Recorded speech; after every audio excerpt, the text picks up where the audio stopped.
if there's one thing to take away from this hunter deep dive today is you should learn trap weaving. Like number one thing to learn. Your DPS will increase. You'll help your raid out tenfold. Today we are doing the Hunter Deep Dive, and today we have Veramos as the special guest. Veramos, welcome to the show. Thank you for taking the time out of your day to be able to come on the show. I know it's like probably a work day. I don't know if it's a holiday there. It's a work day, whatever. Welcome to the show. Introduce yourself to the peoples. All right, thank you for having me. Yeah, it's luckily one of my days off this week, but yeah, I've been playing Hunter since the beginning of TBC. I played a Hunter originally in OG vanilla, like 2004 TBC, and then I stopped playing in Wrath. I became a prot warrior. Won't get into that though. And then yeah, I mean, I never played a Hunter originally in Wrath. I messed around in private servers a bit, but it's nice to get back into the Hunter role. So yeah, and you do all of like the Wowhead guides, all of the pretty much a lot of the things that are going on in the Hunter Discord. You were very prominent in like the theory crafting and just like melee weaving and everything with Hunter in TBC. How do you feel about Hunters, their transition into Wrath of the Lich King so far? So Hunters have transitioned quite well, actually. As we know, we finally can do AoE damage. We're not just the single target Parse lords that we were in TBC. And actually, I think we were performing a little bit better than people thought we would. Yes, dude. I literally. Oh, I'm sorry for interrupting you. I was gonna say, like, if you can position yourself properly, always be dropping those explosive traps and volleys, like, you can push number one overalls all the time.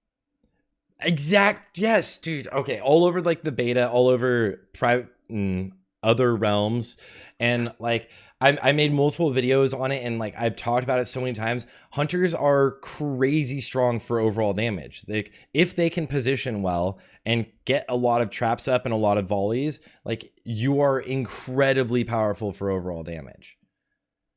It is the one I thought it was the most underrated class, but I don't know if that's changed. I think Hunters are phenomenal. Yeah, so I definitely say we're a bit better than people were giving us credit for early on. Yeah. Do you think like early phase Hunter, or do you think it's going to get even stronger throughout this phase? Because I know Hunters don't, we might not have the most insane scaling in this phase in particular, but I'm curious what you think is like how Hunters will end in Nax currently. I'd say, obviously, we're not scaling too heavily right now in phase one. We'll get a little bit better, like once you have your Envoy of Mortality and a little bit more gear, you'll get a bit better, but it's not going to be any crazy scaling. We don't have all the ARP gear right now, obviously. Oh my God, in the background, I just watched as a Balanced Druid in your raid just knocked back all of the ads out of everyone's AoE. He got a good talking to for that one after the raid. Oh, I'm sure. I would be so like literally everyone like, what the heck, dude? Like Typhoon, man, come on. Yeah, comms were a little messy after that one. Yeah. Oh my gosh. How was your like race to server first? Did you participate in a server first race, or has work been too busy? I took time off for launch. I didn't really race necessarily. I did the whole solo questing thing. I did a little bit of dungeons here in the end, like at Halls of Lightning. I did a bit, but no, I wasn't necessarily racing. I think it took me just under 2 days to hit 80. Yeah. So that's not bad at all. Did you just like not sleep? That's what I did. I didn't sleep. I think I took like one 15-minute nap because I really needed it. But other than that, I just went through the whole thing. The push up, yeah. And then moving into gearing up in heroics, like pre-Abyss and stuff, was it an easy thing? Do you think Hunters do very well in the heroics? Because I loved Hunters in heroics. It is just, if you can play with a big tank, yeah. If you get a proper tank that stacks mobs properly and you can get in there for the big explosive traps and volleys, you're golden pretty much. Yeah. The one thing I've noticed though in heroics is, for whatever reason, tanks love to move mobs out of your explosive traps. It is the most annoying thing in the world. Dude, all the time. What is that? It's like if you ever pug a tank, it's always if you pug a tank. It's like all of Classic, all of TBC, you know, like OG WoW, everybody loves to stand in the fire. You know, the moment Wrath comes around and hunters are dropping explosive traps, suddenly everybody wants to move out of it. Yeah. And they see like the death and decay and they're like, I'm scared of this. Let's keep pulling. Yeah. I've like, yeah, every expansion I've always been like, can you just keep moving forward and pull something? But like now they're just like etching forward, but not pulling the next pull. If you pug tanks, oh, I'm working on a Death Knight tanking guide, and it is, I just like yesterday had like a call with Progress's main tank, and Zyrene's helping me out with it also, and like it's just all about like, because when you see most tanks, especially most like pug tanks, they'll usually be like blood if it was a DK tank, and they'll usually be like the deep blood where they don't have really a lot of snap threat yet, which is fine. It just hurts when you're trying to push quickly. And they always move for some reason. I've noticed DK tanks move out of their own death and decay. And it's crazy. Like, what is this mentality in tanks so far in Wrath of the Lich King? Because I think Wrath really changes how we play, where now you pull really big and stack it and kill it instead of always be moving. Unless you could. It's two different play styles, right? Yeah, for sure. Yeah. And hunters really excel in the stack and kill. Yeah, and one thing coming up really quick in the VOD here, while we're doing pulls, you'll watch right here. I'll do a quick 180 disengage to get closer to the explosive trap, like right here. That's another thing you can do to like really keep yourself up front with the tank and constantly be dropping explosive traps. It's one of those little min-max things you can do. Yeah, I think hunter mobility and staying in position, that's probably the biggest difference in overall from most hunters. Is like if you are positioned with the tank, or if you're constantly using disengage to get close, you obviously need to manage mana, which is a thing in this raid because we don't have a lot of things we can like Viper Sting. Yeah, exactly. But like if you can stay up forward, your overall damage is absolutely phenomenal. But one thing I wanted to touch on, I have a question for you.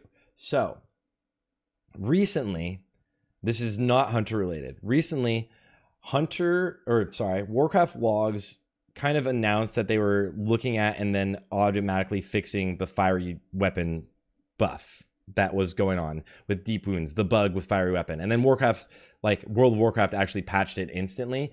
But then Warcraft logs now, 3 weeks in, announced that they are banning Soul Revival, the 10% damage buff that a lot of people have been using for 2 weeks to get insane parses and to pump super hard. And they're also looking at banning stuff like potentially banning Scourgebane Drought, which is the horde only 30 attack power buff to undead. How do you feel about things like that? Bans coming in, changes coming in like that. Also, massive shout out to Joker. Welcome to the stream. Holy shit, dude. Welcome to the stream, guys. We're doing the Hunter Deep Dive podcast with Veramos. Welcome, guys. But Veramos, yeah, how do you feel about that? I see both sides of it. I understand why they do it. Like everybody's gonna complain, like, oh, we can't compete with, you know, what is it, like 20% total bonus damage, but yeah, you know, like that's week 1 stuff, right? Or whenever they ban it out, week 2, 3. But I mean, by the time everybody's full abyss, you know, we'll be able to push that damage regardless. So I don't think it matters too much. Do hunters get over a 10% damage increase? I'm pretty sure Death Knights don't. No, hunters don't get a full from pre-abyss. I don't think it's a full 10%, but it is close. Yeah, so those logs are gonna potentially stay up there pretty hard. I mean, for DKs, unholy DKs, the damage buffs don't scale with your Gary, but like a lot of other classes or like a demo lock with at the beginning of the phase with 10% extra damage, if that log stays forever, that's a lot of damage. It's gonna be hard. Yeah. It'd be hard. I don't think it's it's definitely not impossible to beat those logs. There's always a way to, you know, cheese your fight another way, but yeah, I think it is better like just to wipe them out off the board and let everybody be on the same page. That's what my kind of feeling is too, is like just retroactively, I don't know, adjust 10%. I know you can't do it for pets and stuff, or like do something. They will be beaten because of kill times will go down. Although there were some, like, obviously, like I think China and people do like parse raids, obviously, and they'll run like 10 unholy DKs like Beef Bar did and kill bosses before anyone can even move. Really? Yeah, exactly. Yeah, so those ones are like the hardest ones to beat. But what about the magic? I don't know if you have a thought or a feeling about this, but like things like Scourgebane Drought, which throughout all of like Sunwell, all of the Alliance had a buff that gave them attack power, right? And now we were able to use this only on one fight, on Felmist, right? Scourgebane Drought for Horde was usable on just Felmist because it was the only one that was undead.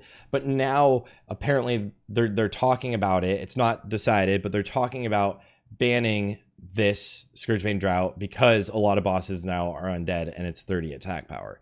Do you think that should be a thing, or do you think it kind of like infringes on what makes classic? See, for me, that's a tough one. Like, obviously I'm Horde, so I'm like, yeah, whatever, leave it in. It's whatever. But looking at the big picture, I understand keeping everybody on the exact same playing field. But at the end of the day, 30 attack power is whatever. You know, It's that so can small. be overcome by, you know, just playing better. Yeah. It's not like a 10% damage buff where that makes a big difference. But then it leads to potentially moving to things like, I don't know. In my opinion, there's always been this awesome way of like finding cheeky items that are really useful in raids that make speedruns really exciting, or just raids in general exciting that you can use.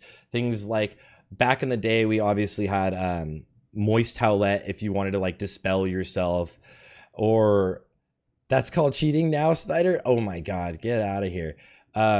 There's also like Swiftness of Zanza is still like the best thing you can use if you want to move fast, because it's just a speed increase, and speed is so important, right?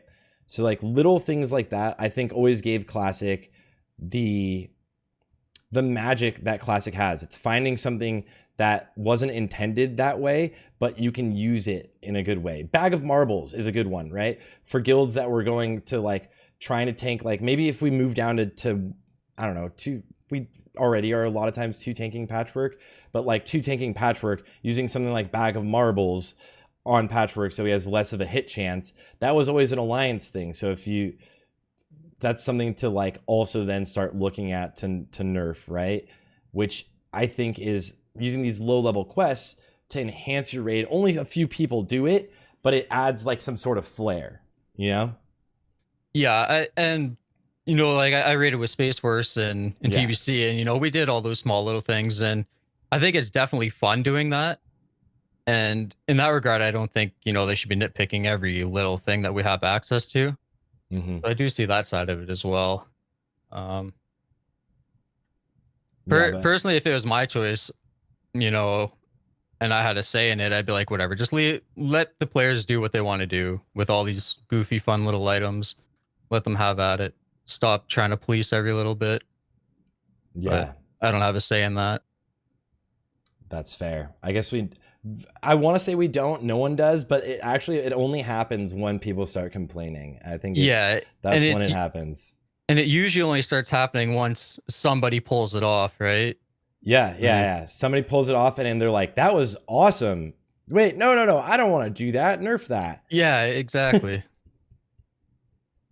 It is. Yeah, I think in general, there has been a trend that Spiders is saying in chat that it technically has happened more often than not when Alliance starts complaining.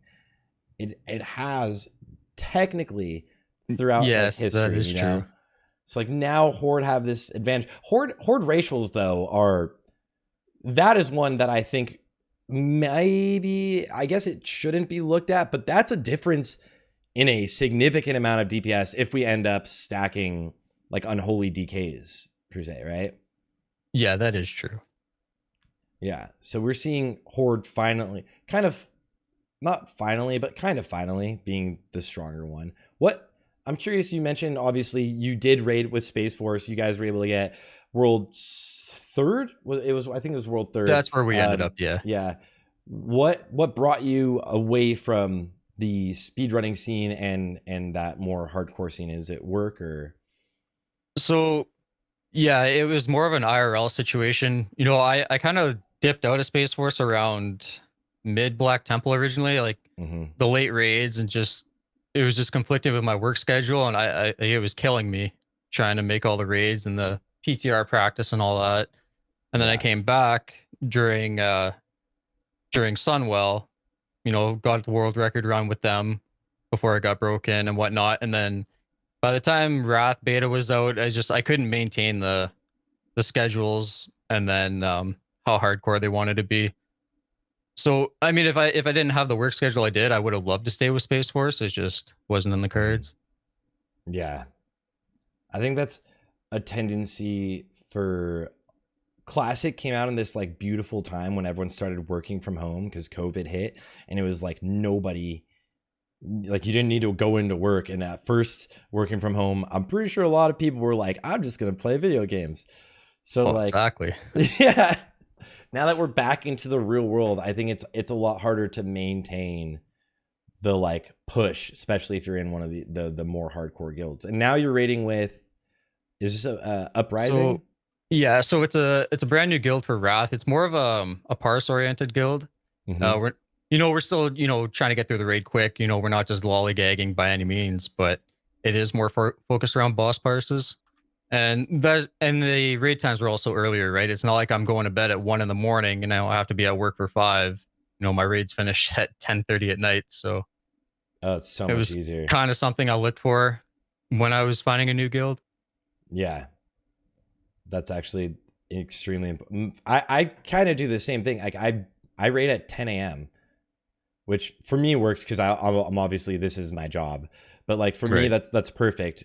I like the people I play with on my EU realms, like they're up. I'll look sometimes. It's like I'm about to go to sleep.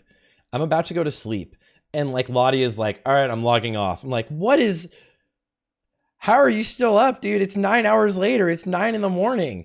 That's what a lot of people are like that, though. A lot of people play until a very, very late time. And I think having a decent schedule is like a healthy thing with World of Warcraft.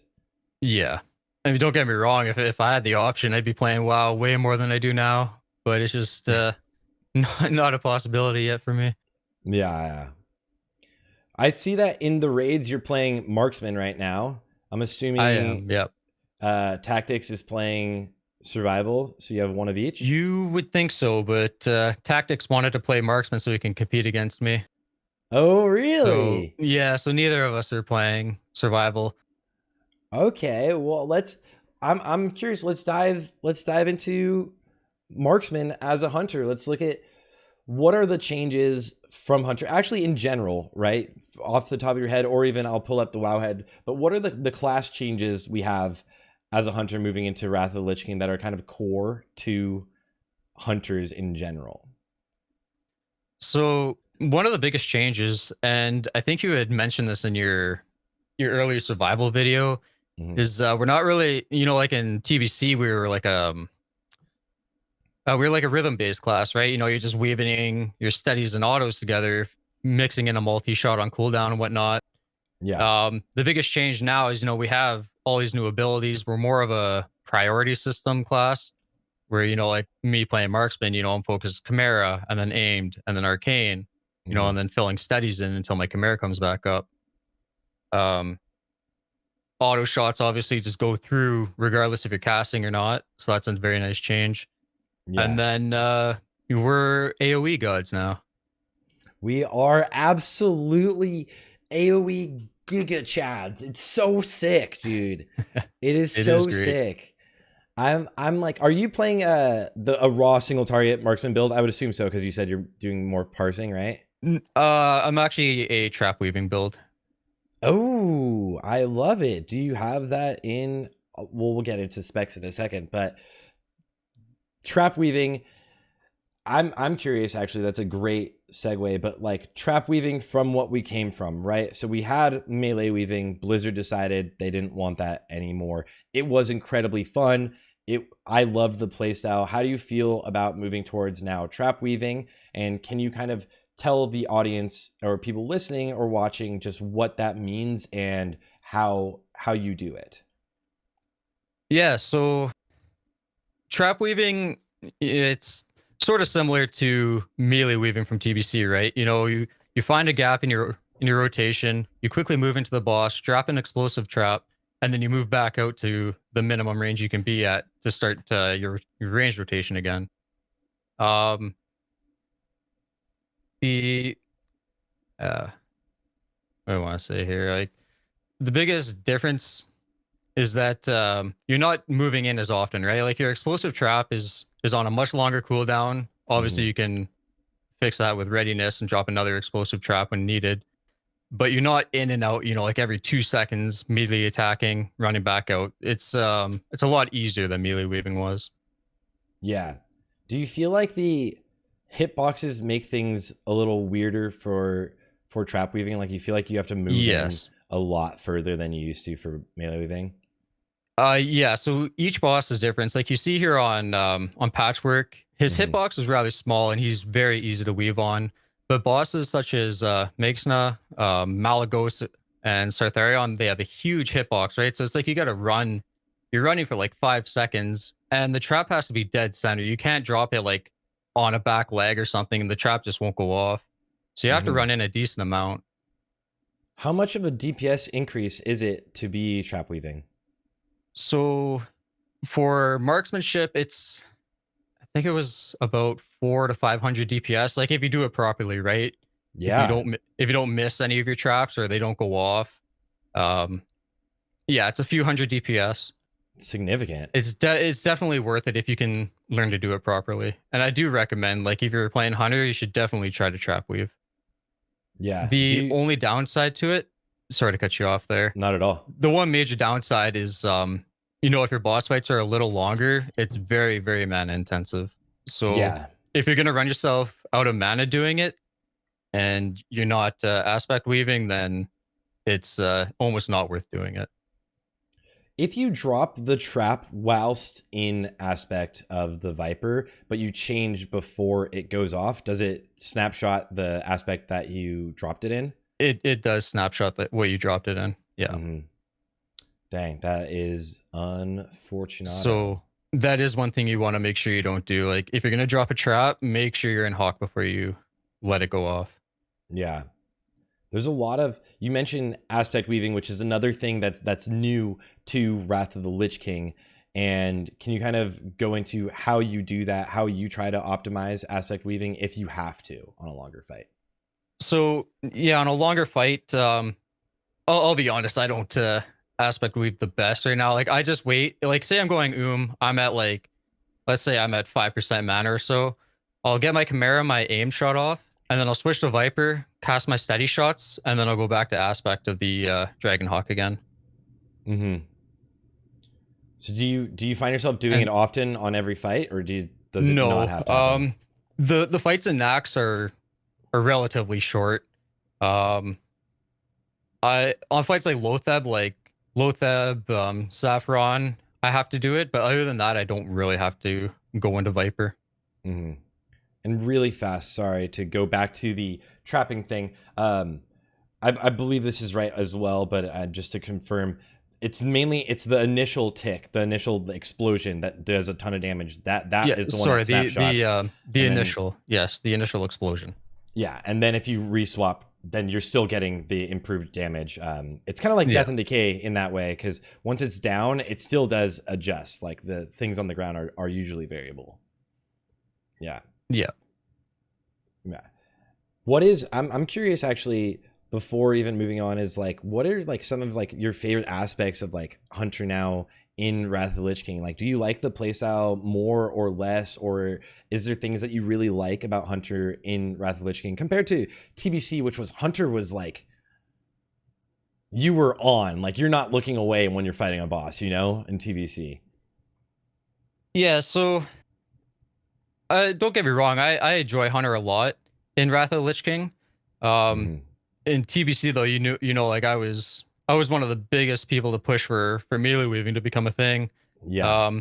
And I was really looking forward to it in Wrath. Unfortunately, they linked our timers, so it's no longer a thing. Um, That was I, the lamest thing they could do. I understand why they did it. Obviously, the whole mouse macro situation. Mhm. I think that was just their blanket fix to it. Um, I Oh, would and have loved to apparently it see it is though, but a big thing in PvPing.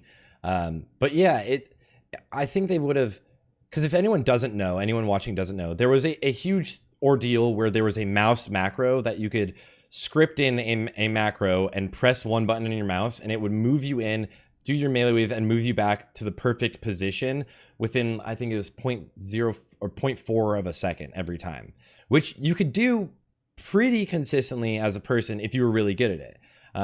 But it was just like exact every time. They didn't need to practice. They didn't need to get good. People like me, Veramos was even better. It's just like you were practicing all the time. So you would always, there's a guy in my guild, Afghan, who's phenomenal. He's an amazing player. He would sit there for 8 hours in Blasted Lands practicing his melee weaving. And then he would just go and get rank 1s all the time. But there was a mouse macro that kind of just did it for you, which was absolutely cheating, and a lot of people were getting crazy damage, and the parses were very skewed once it started becoming popular. And I think Blizzard announced that they couldn't detect it, which was lame. And then they go in and change it in Wrath. It would have been fun to be able to melee weave and drop a trap, right? oh, it would have been great. If we had melee weaving still as Hunters in Wrath, you would definitely see Hunters up at the #1 spot again. Like, no question. Yeah. It would be too fun. It'd be completely broken, but if if you executed it properly, you'd be a complete Parse Lord God again. At the beginning, I was doing it with Mongoose Bite, and you can change to aspect of the beast. I think it's when you're melee weaving, you could aspect weave with aspect of the beast. I want to say it's beast. Yes, it would be aspect of the beast for the melee hit. Yep, 10% melee attack power. It was so geez, it would be so fun. Okay, all right. I'm getting too excited about it. But okay, let's look at Marksman, because you're playing Marksman in the raids right now. Let's look at the Marksman build. What are the talents? What are your talents that are different than Marksman? And what is like? Yeah, let's start with talents. Let's start with talents before I go into like rotation. You mentioned it briefly, but let's start with talents. Right. So this build here, your 757.7 build, this is more or less your single target non-trap weaving build. Mm-hmm. You can change this up a little bit. Like you see, I have 3 points in improved Hunter's Mark and 3 points in a improved Arcane Shot. Like Tactics plays Marksman as well, so he takes the Hunter's Mark, and I take my 3 points out of there so I can trap weave, right, without having to mess with the rest of my build. Do you throw it into Trap Mastery? Yes. Yeah. And then me and Tactics just take turns playing improved Hunter's Mark. So like that week I play with the talents. Next week he gets to play with it. So yeah. So that's other than that, you don't really change anything. You stay pretty much flat out with these talents that you're seeing in the background. Yes. And I know there's a lot of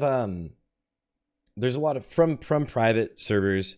There was a debate, and I'm sure you've now figured it out. I haven't been paying attention to all the Sim stuff about running improved Arcane Shot and throwing in Arcane Shots or steadying more. And I've always been more of the Arcane Shot shill.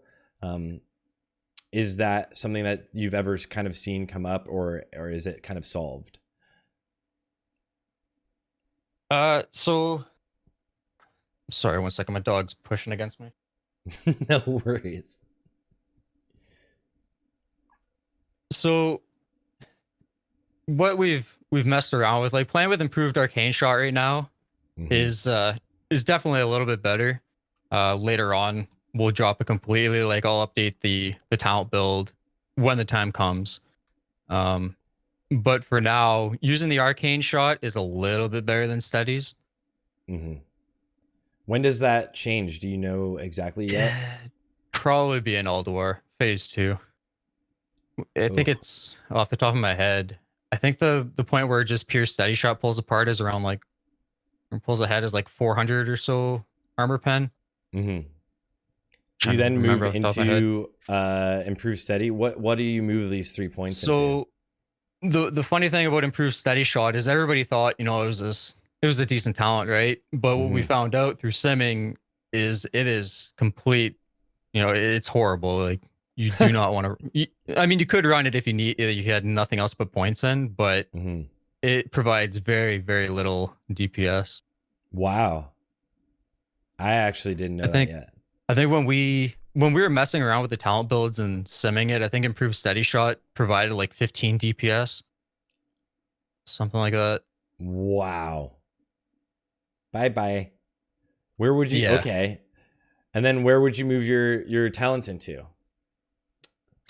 Basically, if you didn't need the points there, just put them right into trap mastery. Like I recommend everybody should learn to trap weave. Like regardless of if you're gonna just single target or if you're gonna trap weave, just take trap mastery because you're gonna want it regardless for trash, right? So yeah, I think not having trap mastery is a huge overall damage loss, right? Yeah, it is. And then like 10-year-old just said in chat there, like eventually you can take rapid killing. Right now it's pointless, right? You're not going to get another use out of it. Yeah. But later on, you know, all the hard modes come in, you're definitely going to have fights that are going to utilize it. So that's another place that you can start putting points in. Yeah, just to get your big CDs back quite faster. Trap mastery though is I've always been I'm a shill. I'm like an overall damage shill always, and I love the single target still, but like being able to move those talent points into trap mastery I think is really nice, having another hunter that grabs the improved hunter's mark. And also you don't need to generally grab true shot aura because you've got like enhanced shaman or what is arms warrior. It's the enhance and blood decay. If you scroll down, blood, if you scroll down under the thing, I explain it. Like hunters, you know, if you need true shot aura, abominations might. Yeah, like if you need true shot aura and you don't have anybody else in your raid, you can take it. But the abominations might and unleash rage both provide additional stats for those classes. Where hunters, you know, we get nothing extra out of true shot. So yeah, so it's kind of actually. So I mean, it's a lot better for them to grab. Yeah, it's better for another class to provide it because they get additional stats out of it. But if you need to as a hunter, then you can take it and then just drop 1 point out of improved arcane shot. And then also we have focused aim. Do you ever not grab focused aim once you have enough hit rating, or does it still? Yeah, so you can move your points around from focused aim as you need to. Obviously, the gear right now, like in phase 1, you're going to be using focused aim most of the time. But in Alduar and later phases, there's just so much hit rating on gear that you're not going to need that anymore. Yeah. And then that's when you can move, like you can move your focused aim points into the rapid killing. You can move them into trap mastery if you need to, etc. Really is. And then like, so then Marksman also gets quite a few, like it's a full rebuild for the most kind of. And some of the things are really cool. Silencing shot, a lot of people don't know. Maybe I mean, every hunter should know now. It's kind of off GCD and you can just macro it in for extra damage. Yeah, exactly. Do you have it macroed into just like steady shot or any of your abilities? I have it macroed into literally everything except for kill shot. Yeah. There's a couple caveats with that, right? Like say on Kel'Thuzad, they want me to use silencing shot, you know, to kick one of the frost bolts there. Hopefully tactics isn't here, but I don't do that. I just keep macroing it in. Every now and then you get a silence. You're like, I did that on purpose. I meant to do that. Yeah, it's a little bit more of a mana drain, but it's not an issue right now. It's free damage, right? It's a very small amount, but yeah, macro it into everything. And then Chimera Shot is your big new ability that you kind of want to prioritize over anything except for kill shot. Right? Would you still prioritize kill shot first, right? Yeah, you still prioritize kill shot over Chimera. Mm-hmm. So this is the juice. If you guys ever are running out of mana in a dungeon and any of the mobs have mana whatsoever, hit them with Viper Sting and then Chimera shot them. You will get 60% of that mana from them instantly, and you could maybe even hit them with the second Chimera. You'll never run out of mana. Unfortunately, like I was saying earlier, in the raid, in Nax, a lot of the mobs don't have mana pools, so you can't do that. So how do you deal with mana throughout the raids currently? So for me, it's not the biggest deal because my raid, we're not speed running or anything, right? So between pulls, like I'm very rapidly switching between Aspect of the Viper and Dragonhawk and just trying to recoup as much mana as I can. Like you were saying, there's really not much to hit in Nax with Viper Stings. So you'll see me, I'll quickly be running through the raid. I'll be switching to Viper and getting like 1 to 2 ticks of mana from water. But other than that, before the boss, we get a full drink anyways. So it's pretty chill. Yeah. And moving on to Glyphs, you're running Serpent Sting, Chimera Shot, and Steady Shot. Is there any differences that ever happen for the Glyphs, or is it always going to be Serpent Sting, Chimera, and Steady for Marksman? So for Marksman, this is something I've been wanting to bring up, and a lot of people have been asking me about this in the Discord too. So Serpent Sting, you always want, right? Because as marksmanship, you're increasing the total duration of your Serpent Sting. Therefore, your Chimera Shot is going to get more damage out of that. Yeah. Because it takes like your total duration, right? Yeah. Glyph of Chimera Shot. This is the important one. We actually did a lot of simming with Chimera Shot Glyph, and it shows a 50 DPS increase, but it will change your rotation, right? Because now your Chimera and your aim shots are going to desync a bit. And what you want to do to utilize that is now, instead of just going Chimera aimed arcane right away, since you have that desync there, you're going to start fitting steady shots in between your aimed and your Chimera. And I think that's the issue a lot of people are having. I've been getting that question a lot, is like, oh, like I've got 3 seconds before I can aim shot now. What do I do? That's when you're going to fit in an extra steady shot. So that's one thing to keep in mind. You can also take Chimera Shot out, like if you're not used to playing with that weird rotation, and then just put kill shot in. Yeah. So that would be the other glyph, if you changed glyphs at all, would be Chimera Shot to kill shot. Yeah, exactly. With how short fights are, Chimera is still, it's 50 DPS above on the sims. On what was the average length you were looking at with that? We were using 150 seconds. Okay, that's good. That's a pretty good range. Yeah. And then what do you think about Hooligan said this, and I also am curious. What about explosive trap glyph? So that's what I use right now, because I am using the trap weaving build. So you would run the Serpent Sting, the Steady Shot, and then replace the Chimera with explosive trap. Okay. Let me go to the sims really fast so that I can pull up. This is on TBC. Wotlk. See if this is it. Haha. There we go. And I'll so then moving in Marksman, you just literally moved out from Hunter's Mark into Trap Mastery, and then changed Chimera Shot to Glyph of Explosive Trap, which means all of your explosive trap ticks can crit. And this this fully scales off of your normal like crit rating, right? Like they haven't like, I guess there wouldn't be anything to adjust because crit rating is standardized, right? What affects explosive trap? Is it and Serpent Sting, actually, because that's a big thing I'm wanted to mention for people that don't know. Serpent Sting is something you can snapshot, right? So for starters, explosive trap, I believe it's variable, and you can confirm or deny. So your attack power, is there anything else that would increase the damage of explosive trap? Trying to go off memory. We had messed around with this on beta. We were trying to figure out exactly what it was, and I think it was I don't want to sound stupid and say the wrong thing, but I think it was I can't remember if it was spell crit that was messing with the explosive trap crits or just regular crit rating. I'd have to go back and look at that one. Mm-hmm.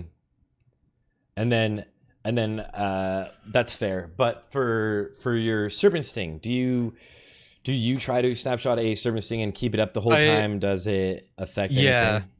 So you'll notice later on, like in my VOD that's playing in the background, someone had linked me an additional weak core that I picked up, I think on Thaddeus. Actually, you'll see it coming up. Mm-hmm. If you'll see a little bar come up between my Serpent Sting that is this counting down there. I added in a weak aura. There'll be two numbers. The top one will be your current Serpent Sting like percentage, and then underneath there'll be a second number that'll be what you snapshot to. And whenever you see your lower number higher, you want to recast Serpent Sting so that you're snapshotting that damage. If you recast just Chimera, it won't pick up that additional snapshot. Yeah. Where on the screen I'm like tripping? Skip a little further ahead to when we actually pull Thaddeus. Yeah. I can't remember exactly when I picked it up here. Picked up the weak aura, yeah. But that's pretty dope. So if people don't know, Serpent Sting snapshots kind of like corruption for a warlock, like a gargoyle for a death knight. The first Serpent Sting you use, every time you use Chimera Shot, it renews that Serpent Sting and starts it all over again. So you want to hit with the strongest Serpent Sting. And what he's saying is, if he sees that a better Serpent Sting could go out because of procs or whatever, then he is going to refresh Serpent Sting with an actual new recast and just have that one be rolling throughout the rest of the fight. What are the buffs that we do get from Serpent Sting itself? Like what buffs on our character are affecting the actual ability Serpent Sting? So there isn't a whole lot right now that'll snapshot it. Like Calling of the Herd is the big one that you'll get all the time. Mm-hmm. You know, like tricks and all that. Let me pull up the full list for you here. Ooh, perfect. It's there really isn't a whole lot that we benefit from right now. Calling of the Herd is the big one that you'll always use or always get. Mm-hmm. So you see here really quick, I'll just cut myself off. See beside my Serpent Sting there under my cast bar that's going off, you see that 8%? Oh, 8%. Yeah. So that is the snapshotting. Whenever the lower number is higher than the top one, you want to recast Serpent Sting. Do you have that weak aura? Can you share that weak aura? I do. I think I'm still logged in. Let me get that for you. That is amazing. Yeah, guys, we will share that with you. Was it grabbed from Wago or did someone made it? It was Wago. Yeah. I just posted it in your chat there. Perfect. Guys, make sure you grab that weak aura. That is a really, really dope weak aura. I haven't thought of that, but that's also one that I think everyone in like warlocks should have, right? Like, so if they don't already, I'm sure they do, but so the one I linked, I see Tenyo in the chat there. This is the one that he updated, and like he just mentioned, Unholy Frenzy doesn't apply to the Serpent Sting. So the one I linked is the correct version without that. Okay. The one I go includes Unholy Frenzy, which doesn't apply. Okay, so be careful. So this one is the updated That's version. The correct updated one, yeah. All right, guys, make sure you get it. If you're watching this on YouTube, I will obviously have a link in the description. So what the exact it gets your attack power, right? And then a few of your other buffs. Let me pull this up. See if it has it all listed out. So when it's green, it's higher. Scroll down. Any percentage modifier that you have when you first cast a Sting, Culling of the Herd, Aspect of the Viper are preserved. Yeah, the damage modifiers. So that's a pretty sweet one. That's like a really, really amazing weak aura, honestly, to get those good snapshots. If you're trying to min-max every little bit, it's definitely something handy to have. Mm-hmm. And is Marksman, like, how much damage of your damage is that Serpent Sting? Because I haven't looked at the breakdowns, but getting a good Serpent Sting, how important is it? Or is it something that it's easy to obviously update, especially with this weak aura, but is it something people should be worrying about whilst doing marksman normal rotation? It's definitely something I'd recommend you keep track of, but it's not so detrimental that if you don't do it, say you just leave Serpent staying and you don't care about snapshotting, it's not like you're gonna fall so far behind that you can never compete, right? Yeah. You know, like there's so many more things that'll make a bigger difference. And why Saber is asking, what about your swing timer weak aura that you're rocking? The swing timer is called a add-on. It's an add-on called Swedge Timer. I highly recommend it.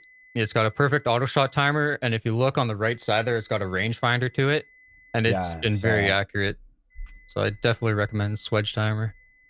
Rangefinders are so nice, especially now that, like, obviously with trap weaving, but like not having a range timer when you're first starting to like melee weave is like just all like whatever you feel, you know? It's got like really, really nice and really really, really honed in. And sorry about the beeps there, guys. The girlfriend was just making some food in the microwave really fast. Swedge timer, let me swedge timer. It's an add-on. There we go.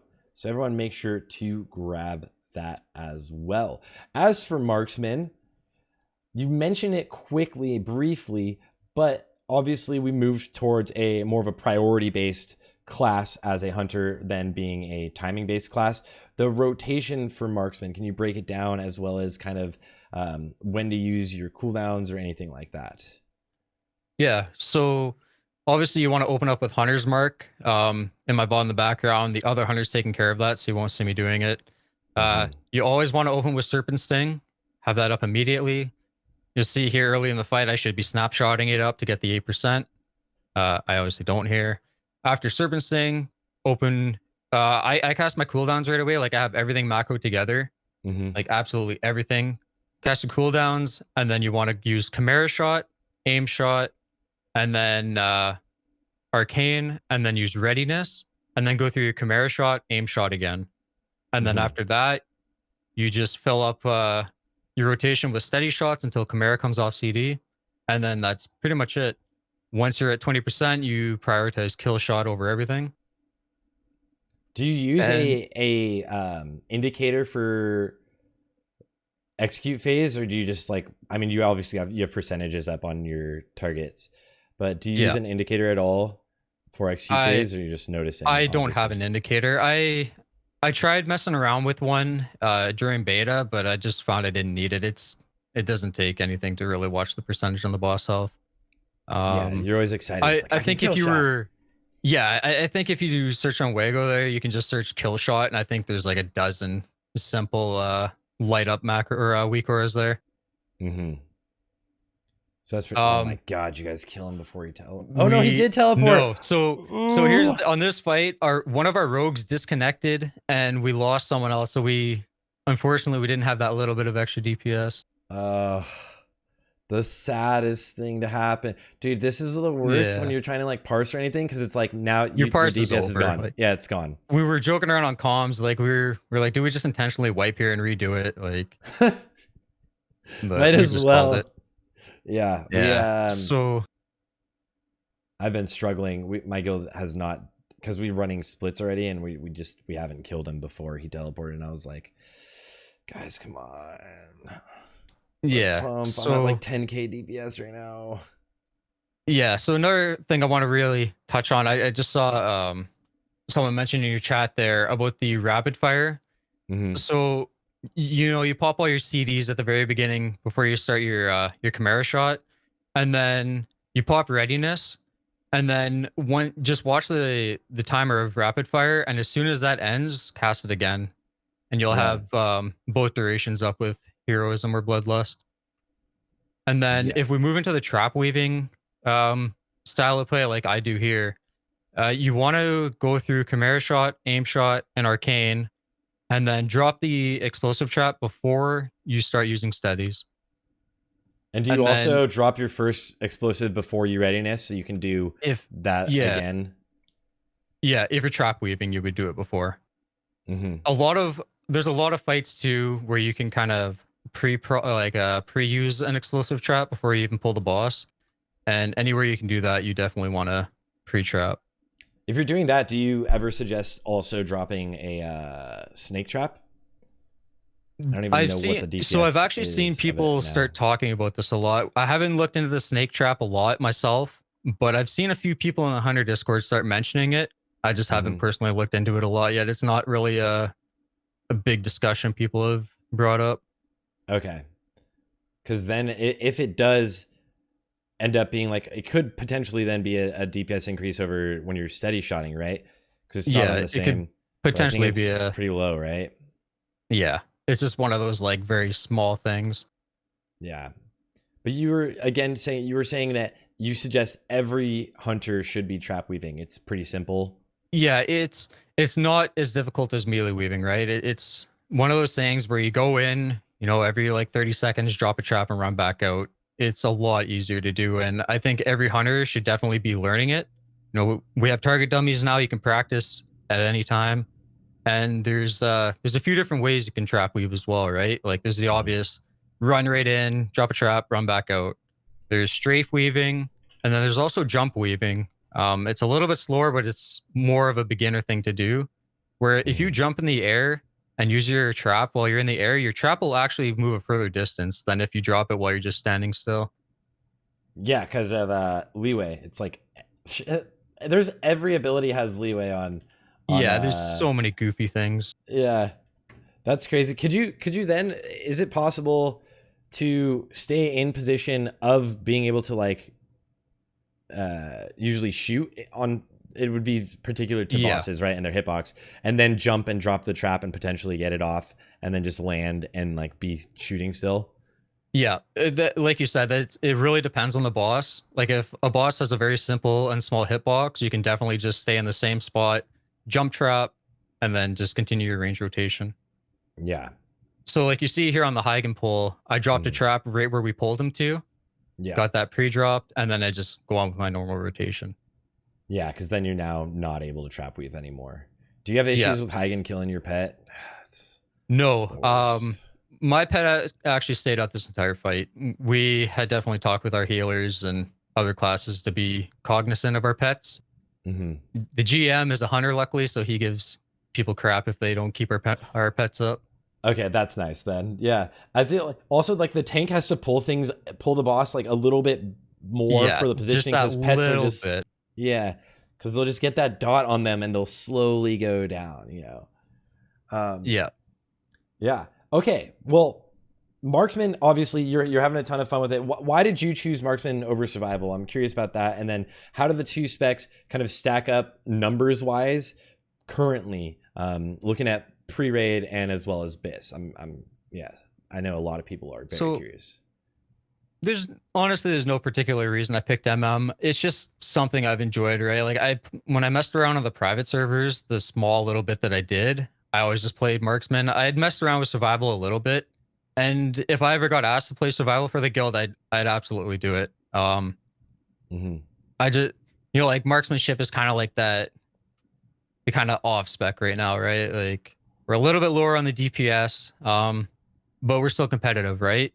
And I don't know, there's no specific reason I went MM. I just like competing with these small amount that there are, and it's only slightly behind it. In full BIS, marksmanship is behind Survival by about 3% in these sims. How much DPS is that coming out to right now?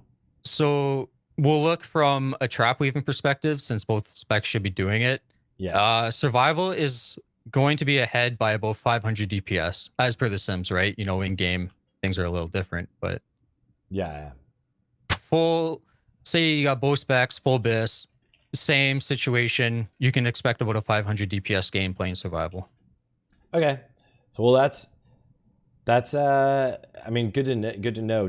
When do we really see that change? Is it in Ulduar, or I mean, we don't know Ulduar gear yet, right? So yeah, obviously things might change because of the eye level change. I think they're supposed to be buffing the hard mode gear a little bit. Yeah, obviously we don't know if that's going to actually happen or not, but the biggest thing with marksmanship is, from what private server players and the community thought back then, it was a ARP breakpoint, but we know that's actually not the case. It's more of the weapon damage.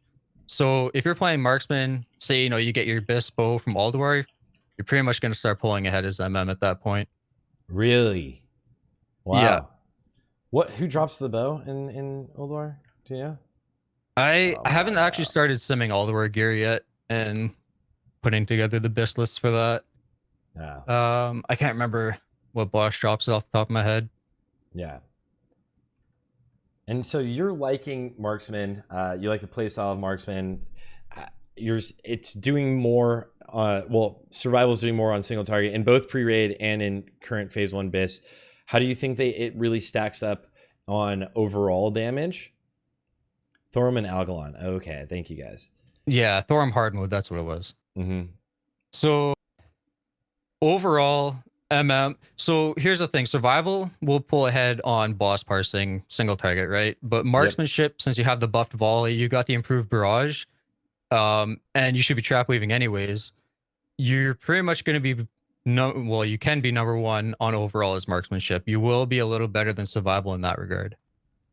Yeah, that's something that like I had one of the early videos on the beta was like just the play style of playing a hunter now is so different if you're doing it well. It's very much you are very close to the tank. You're right on top of the tank. You're always dropping your traps. You're volleying often in AoE situations. On trash, you need to like hit that. Like you have MD up 30 seconds, right? So you're always hitting MD and you're just blowing things up. So overall, having an improved volley and an improved trap damage is very strong. It adds up very, very well. Looking towards pre-raid BIS and also I guess also phase 1 BIS. I don't know if there's any differences between all of the specs, or how does marksman like to gear comparatively, and is it easy? What should we be looking for as like some of our biggest items? All of that. In pre-raid, both specs are pretty much exactly the same. Mm-hmm. There's a few differences in the way you would gear up in pre-BIS. Say you're a Draenei, the biggest thing you'd notice is like massive spalders of the Droremonger. If you're a Draenei, you don't need that hit rating from that. Then you can use the shoulders from Heroic COS. Mm-hmm. You can use the A-bomb shoulders instead. Do you? Other than that, is that for all alliance then? Sorry for interrupting you, but then should all alliance kind of figure that because you would assume you have a Draenei in your group, or is it just yeah, like say we're looking from a BIS perspective, like you're min-maxing, then all hunters can play with the A-bomb shoulders. Okay. And then are there any other differences, or what are even like the biggest items to look at? The biggest items you'd want to be looking at would be like your hero's Cryptstalker tunic and the gloves. Those are going to be 2 big pieces, and you can just get them from badges. There are very good alternatives from Argent Crusade, the Exalted rep.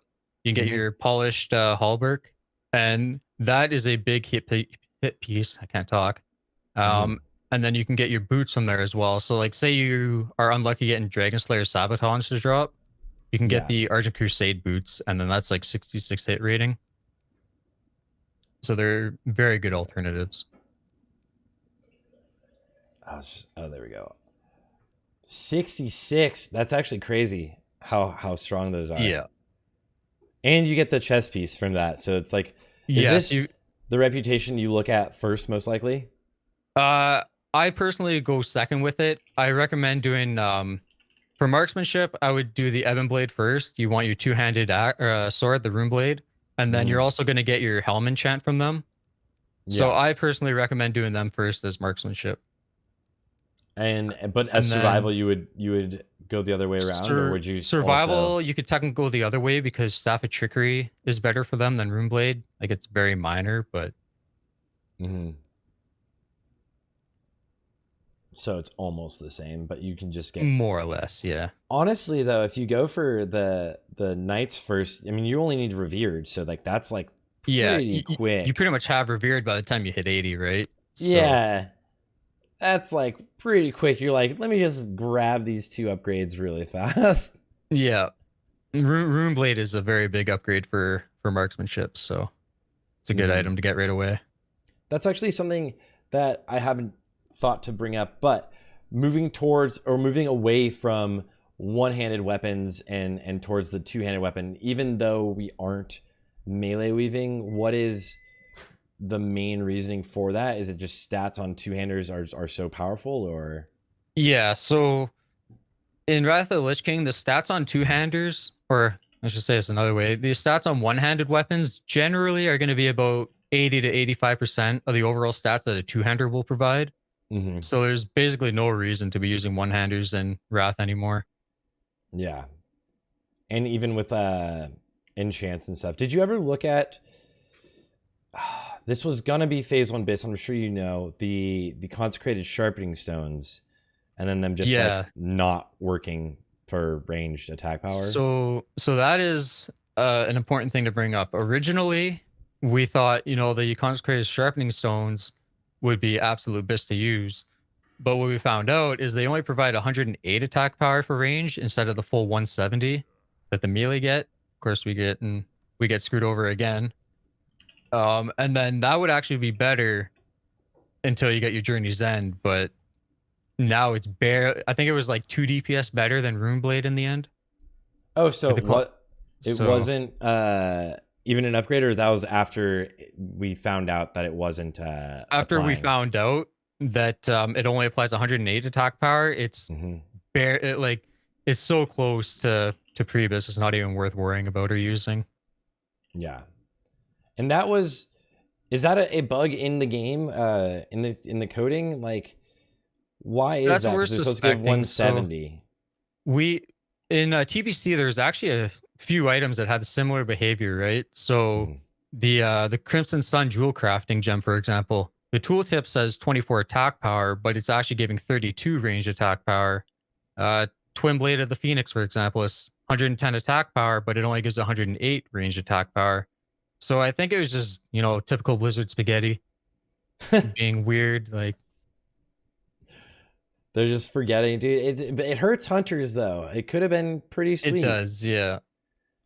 You know, that's the thing. I think when something makes a class too strong, or like looks like it's very strong, like they're very, very quick to adjust.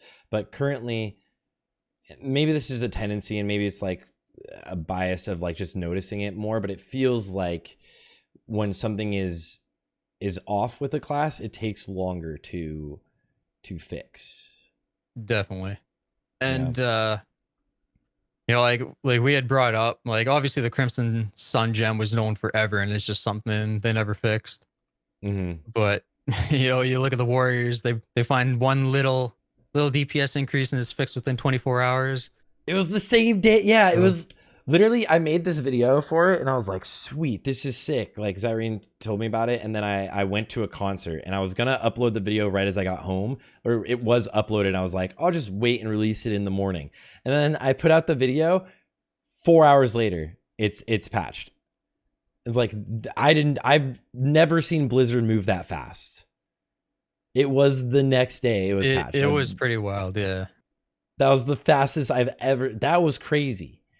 So RIP Warriors, that was the struggle, man.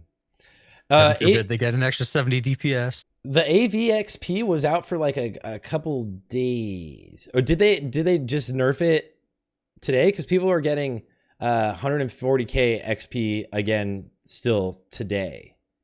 I was getting 70k right now XP from Altered Battles. Did you ever go into there, Veramos? Or do you even have? Are you playing at all?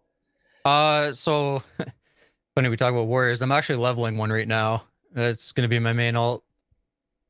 I just started, right? So I haven't done much leveling with them or messed around much. So you can do AV right now, and you're getting like Kami is getting 130k XP per 10 minutes.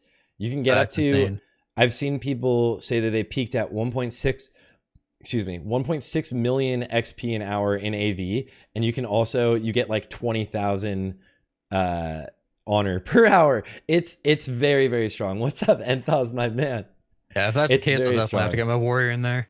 But it's only during the weekend. But the AV weekend lasts longer on NA realms. It's like 2 days longer for some reason. Something like that, yeah. I don't know why. I was looking at that and I was like, it ends tonight for EU, which is Monday, but it's like Wednesday for NA. So I'll throw some of my characters in there, I guess. Yeah, I'll have to go look into that.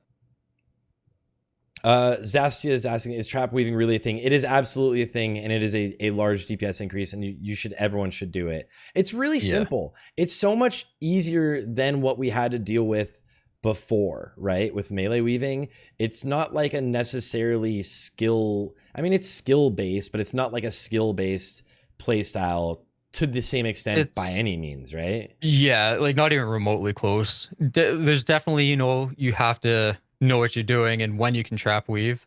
And you have to figure out hitboxes because some of them are just so terrible to deal with. But if you can trap weave, you should be trap weaving. Yeah. Which is almost every fight, right? Basically, yeah. Like we mentioned earlier, I kind of killed myself on Thaddeus during the polarity shift there. I was being a little greedy. So that's one of those things, right? It's like you kind of have to know when and where you can trap weave and when you shouldn't. Yeah, I mean, you moved a little slow on that, but you pulled it off on like every other polarity. It was that one polarity that got you, Yeah. So that's a fight where it's like, are you gonna be greedy? Because trapping, like we were mentioning earlier, you drop directly under the boss's hip, like the boss, right? Like it's like the hitbox can make it really weird and harder. That's a scary fight to trap weave. Don't do it if you're not very comfortable, Yeah, exactly. Yeah. It's one of those learning curves. It's like you have to, it's good and all to like watch a guide on it, but it's one of those things you have to get a feel for yourself, right? It's like, okay, I'm going to go trap weave Malagos, for example. Well, I dropped my trap in his hitbox under his leg and it still didn't go off. So it's a big learning curve in that regard. But once you get it down, it's very simple to do.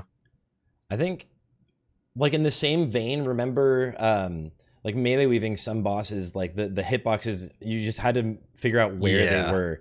Like Supremus had the weirdest fucking hitbox, dude. It was awful. Yeah, so frustrating. Like Kill Jaden as well, like, and movement speed effects. It's just like, oh man, like, yeah. There's so many little caveats to it. Do you find yourself raptor striking when you run in, or is that a waste of a GCD so you can't? It's a waste of raptor strike while you trap weave. The only thing you can do while you run into trap weave is use a mongoose bite, but it's such a small DPS increase. Like it's almost not worth the hassle. That's what my melee weave macro is now. It's mongoose bite. Just mongoose, yeah. I do it, dude. It's just I'm used to it, right? So like when I drop my trap, I'm used to pressing my like on the beta. I was always like I'm used to pressing my raptor strikes, but now I just moved it out with mongoose bite. It's small though, but it's something to do. Yeah, so that's a ton of fun. A lot of people obviously are very curious about survival. So on that caveat, let's talk about beast mastery. Suck it, Twitch. All right. So beast mastery is an interesting one. If you mess around with the sims, it actually sims the highest. That's what I've heard. So here's the thing. Beast mastery should be better. And I actually got someone started a thread post on Reddit about me hating BM and giving it grief and whatnot, but I never actually hated BM. The sims show it to be the best. It theoretically can be the best on like very short fights. Say we're all, Naxpis and whatnot, and fights are really short. BM with Bestial Wrath and whatnot, it should be the best. But we're having an issue with the sim right now. The actual live logs and the sim data are not adding up. Pets, for whatever reason, are doing way more DPS in the sim than they should. Really? Yeah. So then on someone in one of my GDKPs was saying that because he was playing BM and he said, theoretically, if your pet has 100% uptime, you should be doing more damage. So, but like, how would your pet not have uptime? So pets are just doing a lot more damage on the sim. Is there are you curious? Do you know why yet, or is it just We don't know. There's been a few of us that have been looking into it.